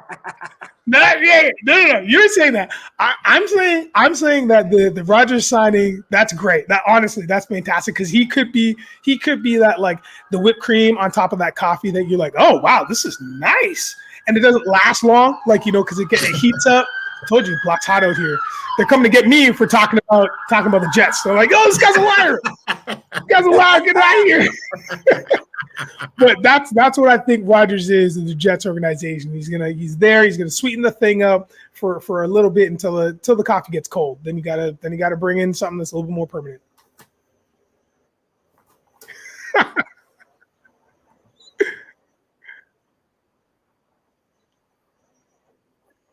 I think so. I think I think Quentin's a baller. I think he's a beast up there. So I think, like, yeah, it's definitely worth it. And they needed to have done that because you want to win a title. Everybody's head has to be right. It's not even about talent at that point. You're in the NFL. Your court talent is obvious, but it's when your head is straight. Like, when you feel you're being treated fairly, when you feel like it's all of that stuff that goes into it. You know what I mean? Because it's a long season in the NFL. Everybody's gunning for you because you got Aaron Rodgers. So everybody knows, oh, y'all think y'all finna do so. So, like, people are going to get up when they see the Jets on their thing, whether it's an interdivision game or not. Like, we just want to beat them because everybody think, oh, here come the Jets, right? That's how teams are going to act. You know, it's the same thing the Cowboys get. The reason why the Cowboys can't win is because they say they're going to win every year. So everybody makes it a point to make sure they beat them. You know what I mean? So I feel like it's going to be rough. I'm rooting for them. One, because you guys talk about him so much, but two, I'm a big Aaron Rodgers fan. I love Aaron Rodgers. I think he gets disrespected. I think he's better than what people want to give him credit for. And I know he's not the easiest to root for, but I like heels, right? I'm not saying he is, but I don't mind heels. So it's easy for me to root for a guy that may be a little bit of a dickhead. You know what I mean? Like, because it feels honest. It feels true. You know what I mean? Like, everybody's not always nice and sweet and says the right things. Like, humans are like, man, I don't really care about that idea. I think you're dumb, okay, for asking me that. That's why I like Bill Belichick. Bill Belichick would look at they'd ask a question, and he would just look. I'm not answering that. Next question, right? Like, I just love it. Like, that kind of stuff, the honesty. So I digress, but I just say, I don't know if they'll win a Super Bowl because it's hard, but at least they should be there. Like, I expect them in the AFC title game. How about that? I do expect that. I expect to make the playoffs more often than we miss. Oh, hell yeah. That's a given. I'm talking, while A-Rod is there, they're in the AFC championship every season, every year, or at least the divisional playoff round right before it. And okay, you know what I mean? Like, if they lose, it's on some fluky, somebody fumbled, injury, miss a kick, you know, like that kind. I expect them to be there. I expect A-Rod to be playing against Patrick Mahomes for the AFC title. I think Joe Burrow gets beat. I love Joe Burrow, but I think they lose. Hey, and you saw, Gene, they signed your boy. The running back you don't like on the Bengals. Joe Mixon. Mixon. Yeah, they did. Yeah, Gene, but look, we were both right. He took less money. Yeah, to stay, because he's like, I ain't trying to go nowhere, because he know what's going to happen. You go someplace else. You're going to make $800,000, and that's not even guaranteed. It's $800,000 total with all your incentives.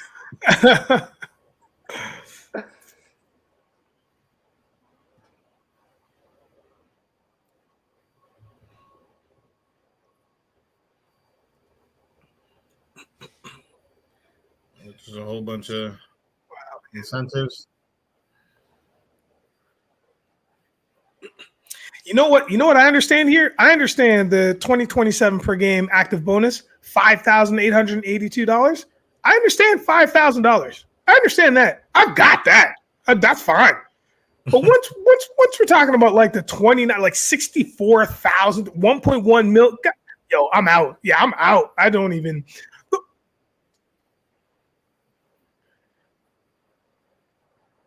Oh. No. Well, his base goes up though. It goes like that because his salary goes the exact opposite way. Yeah. His cap hit is actually massive in 2027.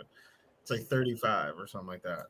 They make those deals because they ain't even thinking about that. That's in 4 years. Man. Exactly.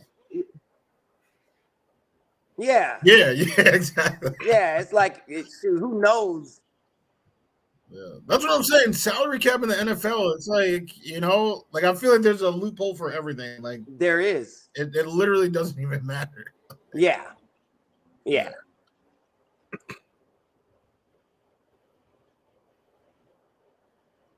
Yeah.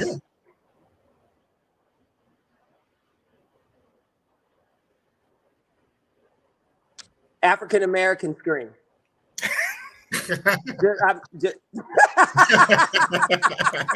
We were all thinking it too, Gene. We were all thinking it. This son of a, how dare he disrespect our screen?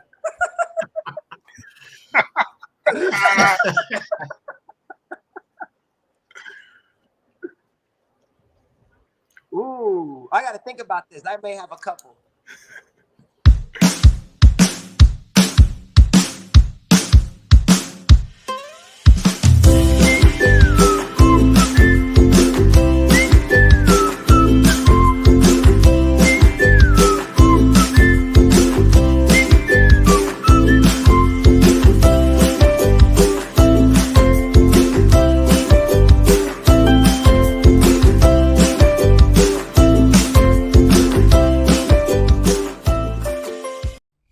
Craving your favorite theme park treats right from the comfort of your home? Introducing MainStreetTreat.com. We bring your favorite treats right to your doorstep. Visit MainStreetTreat.com today and go ahead, treat yourself. Happiness is addictive. Passionate about spreading laughter and creating smiles worldwide. Happiness is addictive brings our global community together through humor, optimism, cheer, hopefulness, and merriment. Happiness is addictive.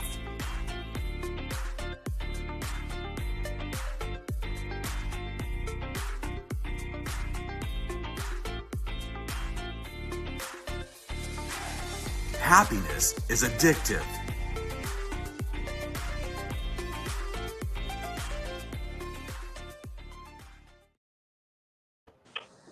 All right, so I don't know if I'm able to, if you guys can see me, so we'll find out. They'll let me know in a little bit. But you know what? Let's get right into. Oh, it looks like you can see me. So okay, so we're good to go. All right, so I mean, you can hear me. You just couldn't see me before. All right, so let's get right into our crazy NFL predictions.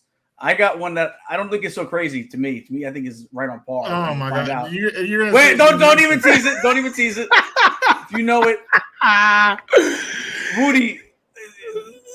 I have a good one, and I think you should. You listen. You know your football. I think you should agree with me, but we'll get to me later.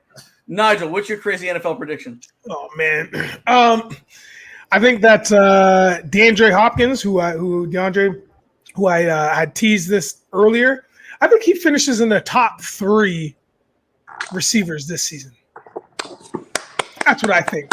Yeah, man. I'm going. I mean, maybe it's not that crazy, but I'm going to say he just puts his hands where the money is, and I think he just shows out. I think he just balls, and it's wild. I think people are going to sleep on him, and he's just going to destroy. That's my top. That's fair. Yeah. Caleb, what's yours? Okay. Sam Darnold wins the MVP. You stole mine. You did it on purpose because you knew I was going there.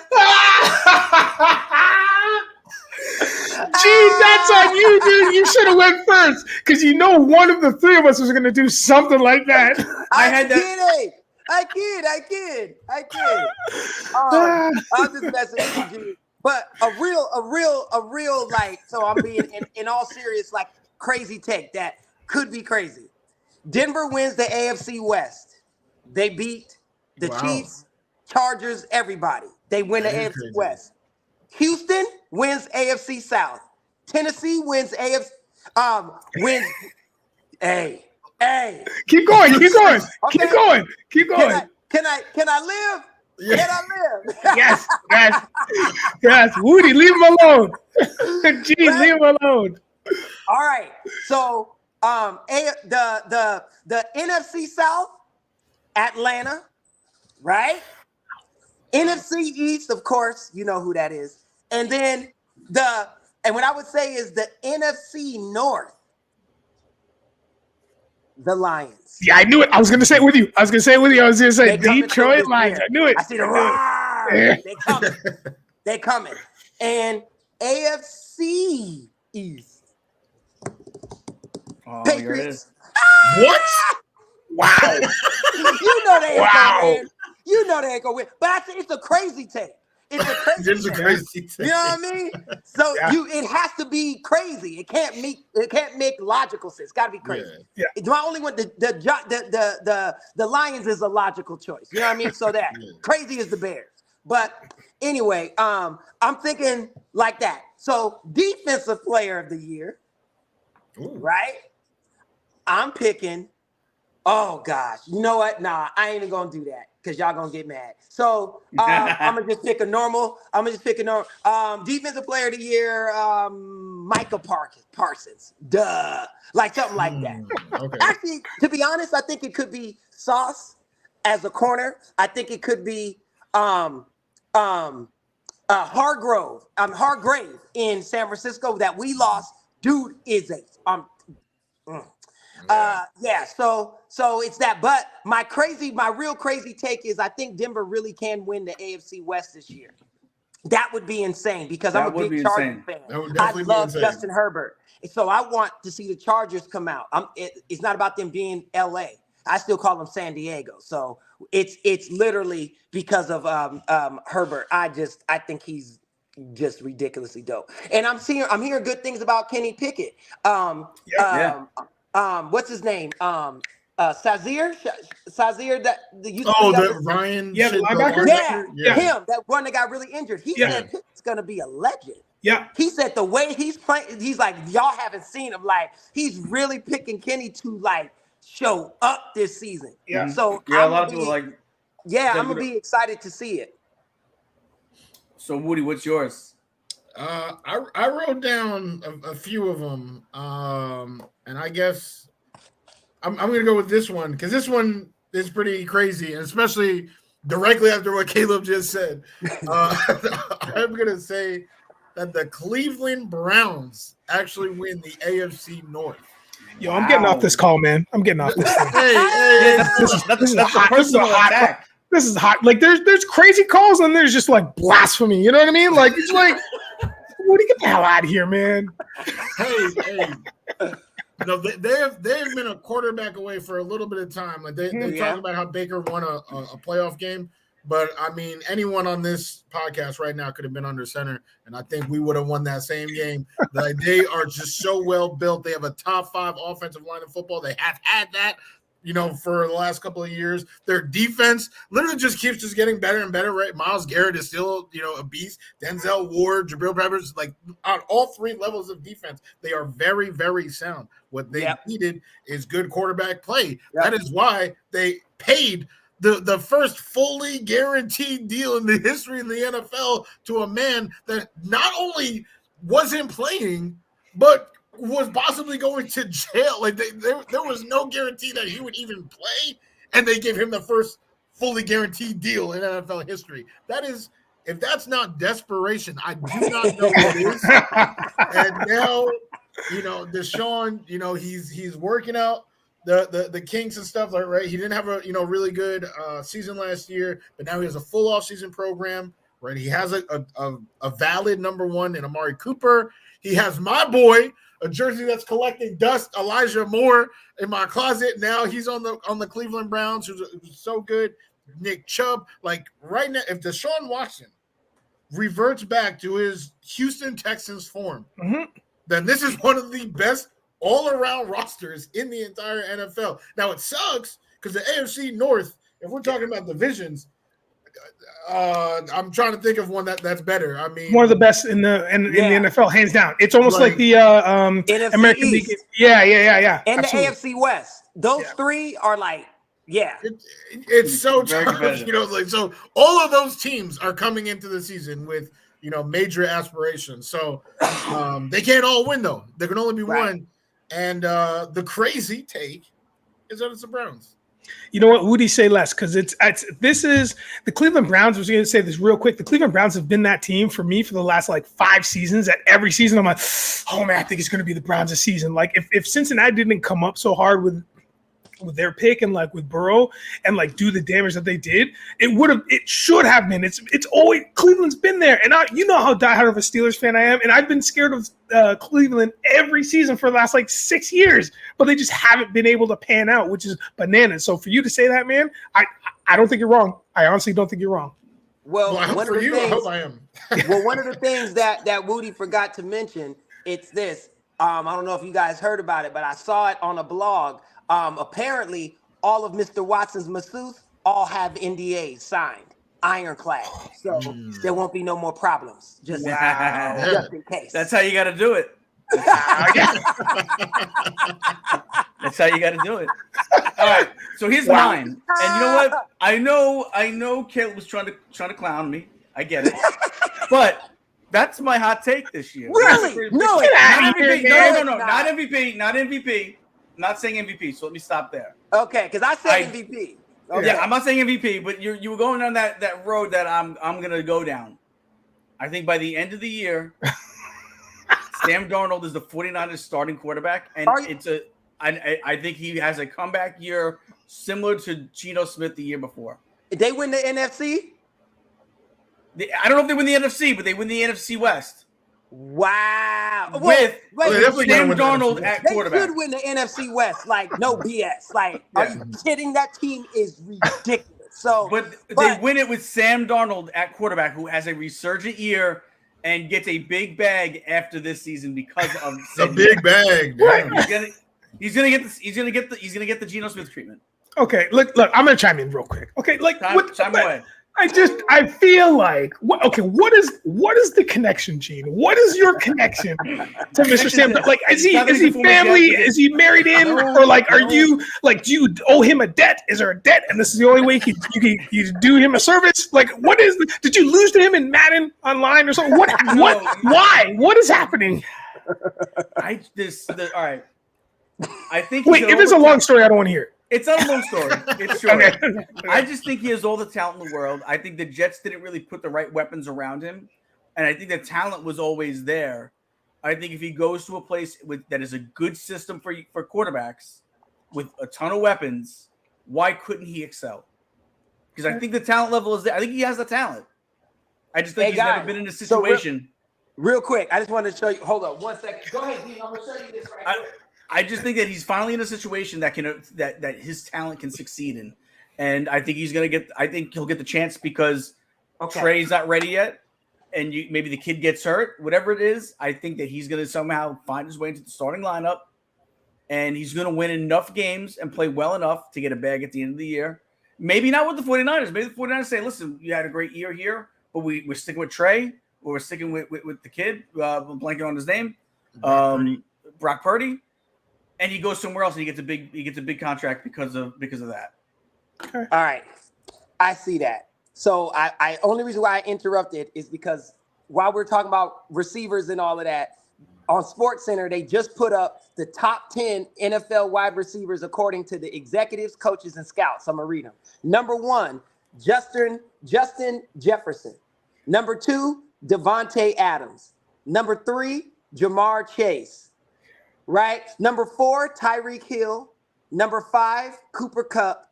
Number 6, Stephon Diggs. Number 7, A.J. Brown. Number 8, DK Metcalf. Number 9, Scary Terry McLaurin. And number 10, CD Lamb. Whoa. Do you guys agree with that? No. I think Jamar Chase is the second best receiver in the league. I'd put him to number 2. I think Cooper Kupp should be further down that list. I don't think he's number 5. Damn, I completely did. I mean, first of all, I think the reason why Caleb brought that up is because DeAndre Hopkins should be on that list. That's what I thought. That's what I thought. He's not even there. Yeah, that's what I thought. That's what I was listening for. The Hopkins. Yeah. So I didn't even hear the other names. How about this? You want to know who I'm surprised isn't there? Who I love? Mike Evans. Deebo Samuel. Oh. What? Yeah. How is Deebo not top 10? Yeah. Have you lost your mind? Like, okay. Like, I don't get it. That's why I'm not a coach or a scout or something, because obviously I don't know what the hell I'm talking about. Because 2 of the people I think should be there aren't even mentioned, which is insane to me. Well, maybe they don't know what they're talking about. Because I'm like, how the hell is Deebo Samuel not a top 10 wide receiver? No, it is okay, yeah, but that's what ESPN just put up right now because they're doing all the math. Who would you take out? Who would you take out to put Deebo in there? DK, half of the people. Yeah. It don't even matter. Like I wouldn't. Okay, Justin Jefferson, Devontae Adams, Tyreek Hill, Jamar Chase can stay. Those guys, cool. But everybody else, are you kidding? Caleb's turned into the Thanos of the NFL right now. He's like, yo, I'm snapping my finger, half the receiver's gone. I'm just kidding. But like out of those top 10, I would have got a name. I mean, shit, Jalen Waddle is better than some. Like, man, people. Oh man, I know it's all relative, but damn, Deebo didn't make it. How did CeeDee Lamb make it? And Deebo did. I agree. Yeah, they pulled 30. The coaches and GMs of 32 organizations. How many of those organizations missed the playoffs? Right? Like you say, like you don't know what you're talking about. They don't know what they're talking about. That's why they sit on the couch. And you know what I'm saying? Like they're not playing in the Super Bowl. Only 2 teams made it, and the 2 teams that made it, right? AJ Brown, Travis Kelce. They know what they're doing. They know how to run an organization. So I'm just like. That's so disrespectful.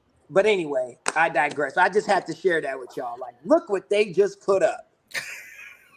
Well, did anyone happen to see the Twitter beef between Asante Samuel and about half the Jets? Yes. Stop talking about the Jets, Gene. God, you know what I'm saying? I'm a Jets fan, but still, Well, but because it was the same list that they were talking about with that had him, and Asante Samuel was crying that Sauce was number 2. Not that he should have been number 1, that he shouldn't have been at number 2, that's the only part I can complain about, that he wasn't number 1. The guy was all pro and he won rookie of the year last year. Pastor Tan, have you seen Pastor? He's okay. Seen him play. He's okay. he's something else. But Tariq Woolen isn't on Sauce's level though. I agree. What Asante Samuel was trying to say. He was trying to say that Woolen had a better year. But there's different types of corners though. Some corners are cover corners and others are ball hawks, where they can't guard you like on your route, but they cut on the football well. And like Sanders was that. Deion Sanders was a ball hawk because he knew he was so fast. He didn't have to really guard your route. As soon as he saw the quarterback line up, he's on his way. Like, you know what I mean? So it's a different style. So it's kind of hard to say. It just depends on what you like in your corners. You know what I mean? Well, but to me, I think Sauce can do both. I think he can when given the chance. I tell you what, I love Darrelle Revis's. Did everyone see what Darrelle Revis said about it? Yeah. When he came in, he goes, "You're just jealous that no one ever considered you a shutdown corner in your career." That's right. I love the old head coming and protecting the young guy on the team. But he wasn't a shutdown corner. He was a ball hawk. And Asante Samuel was a ball hawk. His son is that way too. His son is nasty. His son sucks too. Oh God! Asante Samuel sucks. His son sucks. He'll be out of the league in 3 years. That is Gene, settle down, man. I think my only wish is that somehow gets to Asante Samuel because I said it. Yeah. I think Asante Samuel's son has Junior has the record for most picks in a half or something. I think with the 3. Yeah. Oh yeah, from that game that coach they does lost. not have a job. Yeah, it's crazy that he does. Yeah. Anyway, again, that's why I don't know who should be a top. That's why Debo ain't a top 10 receiver. Those guys. Yeah, exactly. All right, so next we're going to talk about looks like what we're going to talk about Jets on Hard Knocks. More Jets. It's just in the news, man. It's just in the news. Are we excited for Jets on Hard Knocks? I am because I want to see what the locker room is like. Yeah, same. I am now. It sounds like they fought tooth and nail to not be on Hard Knocks. It sounds like they went to the NFL offices and everything trying to plead to not be on it. Wow. Because the teams that go on them don't do well. It's like a curse. It's like the Madden curse. Yep. You know what I mean? The Jets did go to the AFC Championship that year they were on it. Was that the year that they were on it? Yeah, 2010. Wasn't that the butt fumble year? No, that was the year. Hey. No, I'm just saying. It's like it would make that point right. Like, okay, we made it, but look what happened. You know what I mean? Like, but I get it. But they didn't win. And so that could still be, you see, you know what I mean? So only one team can hoist that trophy. So listen, the Madden curse I feel has more juice to it. But I feel like Madden definitely has a lot of juice. Yeah, I feel like the like if we're gonna be real for a second about this, I feel like what it would be is the organization just making so many changes and so many waves. Like inside the locker room that they just don't want to have all eyes on things that they're doing because everything is fresh and new. And sure, man, they got a new quarterback. They've just signed Quinnen. Like there's just so many new things that are happening to have the media in there and then to perhaps manipulate a little bit or like cut to a way that's not to their liking. I can see that being a real reason why they don't want to do it because they changed the nucleus so much and things are on the coming ups of the Jets, man. And then to have media like, great, we're gonna put you out there. We're gonna put this whole team out there. But that's our society. That's media, man. It's like because of those changes, we want to see it. Yeah, I think it's a little soft. Media, nowadays. Well, here's one thing I will say about that. Right, to me, Hard Knocks is like a 24/7 or the UFC's version of the Embedded, where you're actually really not getting anything. They're not showing you what they're really doing. They're not giving you they'll come up to the camera and be like, can't watch this, right? Like certain things. Like, so I'm sure the secrets will never get out. You'll just see the everyday and like this smooth, but they're only going to show a certain, you know what I mean? Like, so I don't feel like it would do like they're really going to be being put out there more so than they're just using it because they're the most talked about NFL team this season because of the acquisition of Aaron Rodgers. You know what I'm saying? Because without Aaron Rodgers, the Jets ain't on Hard Knocks. I'm sorry. No, I agree. That's a fact. Not even, you know what I mean? So I think that's a little bit more of what it is. So, it's a song and dance and I think it'll be fine. I just hope that they have a great season because I'm rooting for them to do well. Well, yeah, I mean, obviously, or not obviously, but I'm assuming, Aaron is part of leading that charge of, I don't want to deal with this. I don't want to deal with media. I know personally as a Jets fan, I was rooting for this before we even got Rodgers. Because I'm so tired of one Jets drive. Gene, you probably disagree, and I apologize for that. But one Jets drive is just so garbage. It's so garbage. It is pretty much just 40 minutes of showing you chicken shit and letting you think that it's, chicken parm. It's just like 40 minutes. Oh, yeah, Zach Wilson. He's been watching a lot of film. He's been working. Woo, look at that throw that he made to Denzel Mims. Both guys aren't even. All these New Yorkers, they pumped up. They're like, yeah, let's go. New York Jets, Zach Wilson, he's ready. And then he's just ass all year. And they can't compute. Like, they don't understand, like, what happened. But I watched one Jets drive. He was throwing those without pads. He was throwing those balls to Denzel Mims. I'm so tired of that.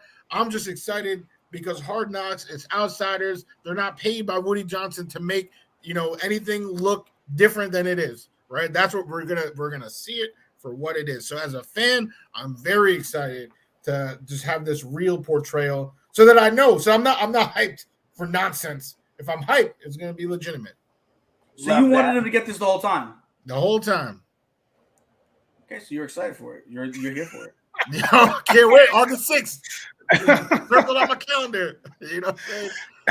I think it's soft of the Jets to say, oh, we don't want to, and now like the NFL, like that's within their right to force them, and now they're pouting like, oh, fine, I'll do it, but they're not getting full access. Like all that, like just do it, man. Just do it. If you are truly like the Heat, like the Miami Heat, they literally do not care what the media says. They do the interviews because it's part of their obligation, but they don't care. They truly block the noise. Like when they were starting to get hype on their playoff run, they were like, we don't care, right? A lot of people get Hollywood. They're like, oh, yeah, of course, yeah, come over. No, they were the same focused way. If the Jets are trying to, that's their persona that they're trying to do, all gas, no brakes, block out the noise, then this wouldn't matter. You wouldn't be crying about this because media doesn't matter. But by, pouting and refusing access and doing all this, it just shows me that they're soft, that they are barking, but I don't think they got that bite. So I'm embarrassed by their reaction to the Hard Knocks selection. Wow. All right. Wudi is bashing the Jets. All right. Second week in a row. All right. Let's get on to the next thing. All right, we're going to rank AFC. We only have 2 rankings this week or today. We're going to rank the AFC East coaches. Nigel, let's get your rankings. What's your ranking on these AFC East coaches? Let me hold on. Let me just pull this up. Come back? No, I'm good. Sorry, I just need to make sure that I have my Can there screen. be any debate as far as who number 1 is? No, there is. I'm going to make an argument. No way. Okay. I am. Okay, AFC do your thing. Yep. All right, AFC East coaches. Let me just pull up my. Okay, well, listen, man. When some people zig, Nigel has a tendency to zag. That's right. But today is not the day. Today you Ziggy Marley? Yeah, I am full DNA tested Ziggy Marley today. That's right. Listen, man. There's without a doubt. I'm gonna go 1 to 4. 1, Bill Belichick. 2, Mike McDaniel. 3, Sean McDermott. 4, Robert Saleh. So listen, Here's the deal. There is without a doubt, it's unconditional. There shouldn't even be. There can be a discussion, but it's not going to be a real conversation because Bill Belichick has been the coach of the Patriots from 2000 on. This guy, all of his season records, all of his regular season, postseason career, they're all over 600%. Over. Like that's unprecedented. Like that's ridiculous. Like his whole career there. I want to shout out his. I'm going to tell you his records, and then I'm going to walk away from this conversation. His NFL record: most Super Bowl wins, 8. Most Super Bowl wins as a head coach, 6. Most Super Bowl appearances, 12. Most Super Bowl appearances as a head coach, 9. Most playoff wins as a head coach, 31. Most playoff appearances as a head coach, 19. That's the only one he's tied for. Most divisional championships as a head coach, 17. Those are ridiculous stats. Like he literally should get out the game now. It's all good. Like, I mean, anything else is just really going to be subpar for now. And we know it. We see it. We saw it last year. McDaniel for Miami. I like what he's doing over there. The kid's young, man. The guy, I think he's 40. He's fun, man. Like, let's go. I'm a big advocate, big proponent of changing of the guards. I like what Miami's doing over there, and he's doing good work. McDermott. I mean, listen, he's number 3 for a reason. The team just has a hard time when it comes to playoffs. Everybody's mentality seems a little bit different, and they just can't shake it off, right? And then, listen, your boy in the Jets there, he's trying his best. I think the one thing that you see is that it's actually a division of pretty good coaches. Yes, absolutely. Somebody has to finish 4th. 1,000%. You're not wrong. I think because Wudi says he's going to zag, we'll go with Wudi last. Caleeb. Wudi now. I want to hear. You want to know? Oh, all right. Yeah. Gene, you go because I want to see where you put Salah before I go. Well, I put him number 1. No, I'm like kidding. I got Belichick number 1, which is obvious. Which, like as Caleeb said, I have McDermott coming in 2nd. I have Salah coming in 3rd, and I have McDaniel coming in 4th. Now, Salah and McDaniel to me are both so unproven, but we see like a great thing ahead. So it's one of those ways you could easily flip flop those two. Sure. McDermott just because he's the after Belichick the next really tried and true coach in the division. He's got a bunch of winning seasons consecutively now. 4 consecutive seasons winning seasons? Only has 1 losing season out of the 6. So he's off to a great start as far as considered being a head coach is concerned. Salah McDaniel. I believe McDaniel is a fantastic offensive mind. I think Salah's a fantastic defensive mind.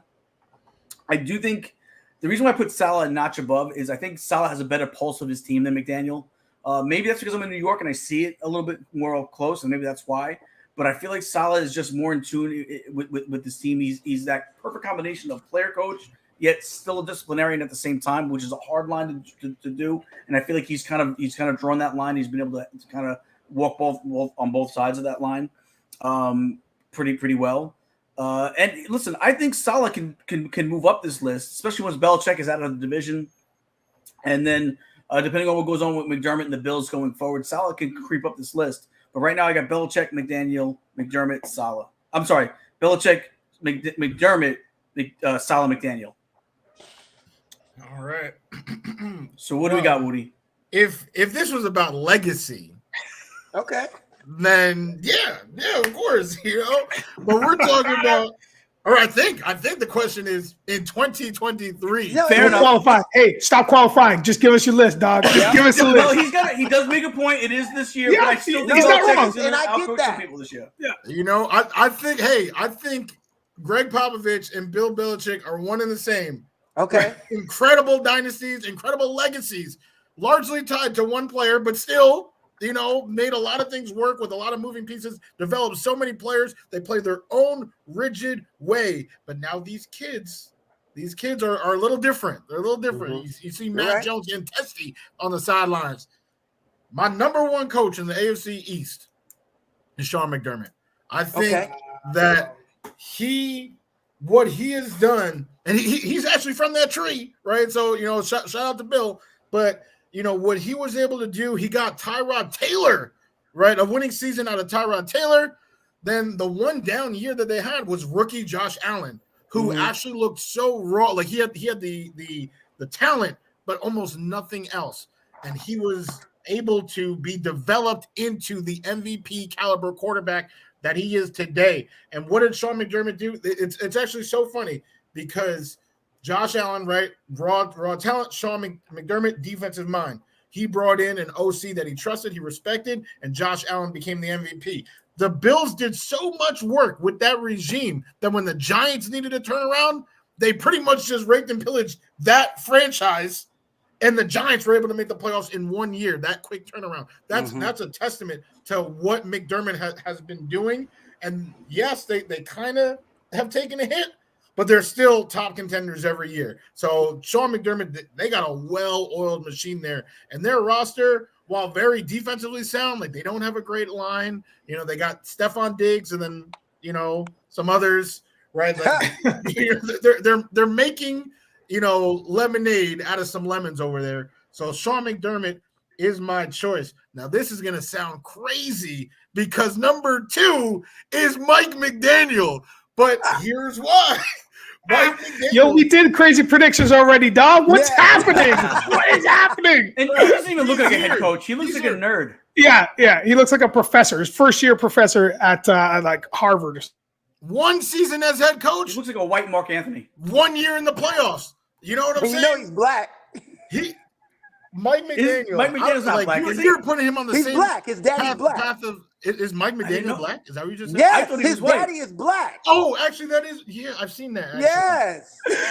You know what's so crazy about this is that, Wudi, you've been trying to make a case for your top 2 quarterbacks, and we've just been joking about things the whole time. That's how ridiculous your list is. No, this is a legit list of coaches in 2023, not legacy. Yeah, no, you're right. What did Mike McDaniels? He did exactly what he was hired to do: unlock Tua. Right, Brian Flores. He didn't want to work with Tua, and the ownership, you know, disrespected him. But Mike McDaniel, he literally had Tua. He was looking like an MVP for some stretches. He got hurt. Right, Teddy Bridgewater got hurt. They had QB3. You know, the Jets want to, you know, complain about, you know, Flacco and Mike White and Zach. They had 3 QBs as well in Miami, and they made the playoffs. You know, that is coaching. Next man up. That is literally how this league works. Mike McDaniel, what he's been able to do to unlock Tua's skill set, to make the most out of Teddy's skill set, to do whatever he could do with Skylar Thompson. They only lost that playoff game by 3 points with Skylar Thompson at the helm. That cannot be understated. Mike McDaniel has done some serious work. The same cannot be said in the post-Brady years of Bill Belichick. I mean, he's doing what he can, but I don't think he's made the most of that roster that he's had since. And last year, they were not good. They were actually pretty bad. But, you know, it's that division play, right? You know that, Caleb, with the NFC East, right? Yep. Anybody can beat anybody. So their record was a little bit better than what it was. But I just think that just generationally, like, you know, the kids and the Mac Joneses of today are not trying to listen to the old farts of Belichick of yesterday. I think that is something that is true. And then Robert Saleh, I mean, he's the only coach on this list that hasn't made the playoffs, hasn't really done anything, don't know how to use timeouts. It's not even close. It's literally not even close. We have 3 very talented coaches, and then we got Robert Saleh. You don't think he's going to be a good coach? I mean, he's decent. He definitely gets his players to play hard for him. That's definitely something. He's a good defensive mind, but he messed up. Like, he had the exact same scenario as Sean McDermott. He was a defensive minded coach who had a rookie QB to try to develop. He failed, right? That sucks. You know, so I don't love Saleh as a coach. I think he's a tremendous if he goes back to being a defensive coordinator, like Todd Bowles, right? He was a head coach and then went back to DC and won a Super Bowl as a defensive coordinator. Like Saleh, I think he's one of the best defensive coordinators in the world. Head coach, he still has a lot to prove because right now he hasn't shown me much. All right. Caleb? Well, I think Belichick is at the top. And the reason why is all the great stuff you said about Sean McDermott, who taught him, right? So it's like, there's that, right? So I got to give Belichick that. Here's what I'll say about Saleh and McDaniel. I'm glad you guys talked about it because you guys all make really good points. The only reason why I put Saleh a little bit above McDaniel is because with Zach Wilson, he was able to make the team was so good where everybody in the world said if they had a quarterback, they would win everything. That's how good he had it. Now, McDaniel with Tua, once Tua went down, they didn't really have nothing. And you're right. He did what he could with Skylar, but it didn't, you know what I mean? And I feel like I think that's more an indictment on the Bills. Not to cut you off, but I think it's more an indictment on the Bills in the playoffs than it was that the Dolphins played well. True. I agree with that, which is another knock of why I think Bill is above McDermott. But, hey, it is what it is. But I'll just say, I think McDaniel has to prove it for, without Tua, what you can do. Because you're going to have to. Because Tua can't get hit. So I think that's going to be something that will be an Achilles heel for Miami until they really get a quarterback in there who can actually endure. And there's no knock against Tua. It's what it is. You know what I mean? So that's what I'll say. But I think Bill, it's yeah. And he's been in the league so long, everybody is his son. Everybody. There's half of the league has been a coach for him. Half of them. If you look at their past, some way, somehow, they worked for Bill Belichick at some point. You know what I mean? So, yeah. I got to give. Is McDermott your number 2? Yeah. Sorry. Bill, McDermott, Salah, McDaniel. There you go. Which was, I think, might have been the same as I had. So, all right. So let's get on to our last topic real quick, and then we'll get out of here because we're running a little late. So we'll just do this last one quick. Ranking the NFC North running backs. James, let's go with you first. Yeah. I'll go quick. Aaron Jones, way better than everybody else. Fire. But still number 2, David Montgomery. Okay. Oh, wait. Was this the NFC or this was the AFC? Did I have that? The NFC? Oh. No, it says NFC North. North. Yeah, but I think we did the NFC North. But give me your NFC North since it's on there, and I might have sent it out there. Well, I can do AFC North. Let me think for a second. AFC North. Nick Chubb. Yep. Yeah. He's a beast. Right? Absolutely. Definitely. I mean, not much more else to say other than that. Najee. That was actually one of the 5 crazy predictions that I had. Was that Najee was going to lead the NFL in rushing yards this year. I think he's in for a big bounce back. The Steelers, replenish their offensive line. If Pickett is looking like what Ryan Shazier was saying, then Najee's going to have plenty of space. So Najee right behind Chubb, Gene's boy Joe Mixon, and then J.K. Dobbins. I'm with it. That works. Same on same. Yeah. Only thing I have is different is I have Dobbins in front of Mixon. Of course you do. Of course. Of course you do. What are you doing here? Joe Mixon's even on this list by default. I know, yeah. That's so biased. If I could go, I wish there was another running back that I trust as a backup to put in front of him. But I mean, I get it. Most people are gonna have that to be the list. You guys, the one that you guys have. So, real quick before we get out of here, I'm curious. Who's everybody? Caleeb, we'll start with you. Who's your most hated division rival? Oh, nice. The Cowgirls. What's so? Nigel, who's yours? Baltimore, man. Get them out of here. Woody. Dolphins. Me too. It's even over the Patriots. I'm Dolphins. I can't stand the Dolphins. Despise. All right. So you know what? And one other quick thing that we didn't do it because the cat fight in the beginning of the show. The hat. We gotta tell us about this hat, man. Listen, fellas, I'm so glad you asked. You know what I'm saying? I will keep this quick. I've been like a good little boy, just kind of waiting for my turn. I am wearing an exclusive TFC, the Toronto Football Club hat. Check this one out. Heavily stitch embroidered. That's a silver stitch embroidered there. This is like a 10-year-old hat, man. So you got that nice. This was a little bit of a logo, but it was a third logo for a while, but they came out straight.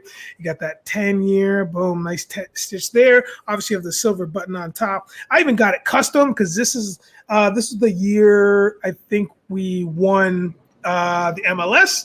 So I got a nice little custom from Lids, got that custom gold star on there, Mitchell and Ness hat. And you know what? The reason why I'm wearing my whole kit today, is because let's not forget, Messi has landed in Miami.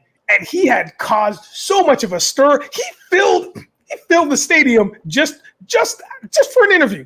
They announced him, and they still filled the stadium. He didn't even play. Nobody was playing that day. And I just want to give a shout out to the worst team in the MLS, which is the Miami Football Club. We are the 4th worst team. So it's a day I thought I'd still represent anyway. But yeah, man. So again, it all ties back to something sports. Excellent, man. So All right, so let's go around.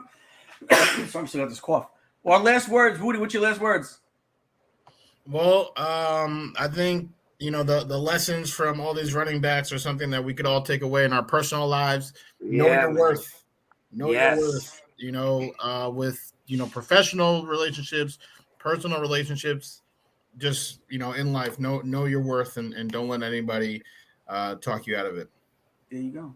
Nice. What's your last words of the day? I would say in the great fashion of a man who just knows how to tie words together, people hate hype. But you know what? You don't have to be the hype guy or the hype person. Just be you, because people love you. That's also true. I'm gonna buy a hat today. Love that. As always. Caleeb. Well said. Spread love is the Brooklyn way, y'all. It's beautiful today in LA. I cannot wait to get outside in this beautiful golden sun. Enjoy life. You only get one, as far as I know. There you go. Guys, have a great today, a better tomorrow. We will see you guys on Thursday. Adios, my friends. That's the pop off for today, folks. Thank you to all of our listeners, as well as our producers, Patty Puddles and Fareed Kameo. And make sure you tune in tomorrow to hear what these hooligans will pop off about next.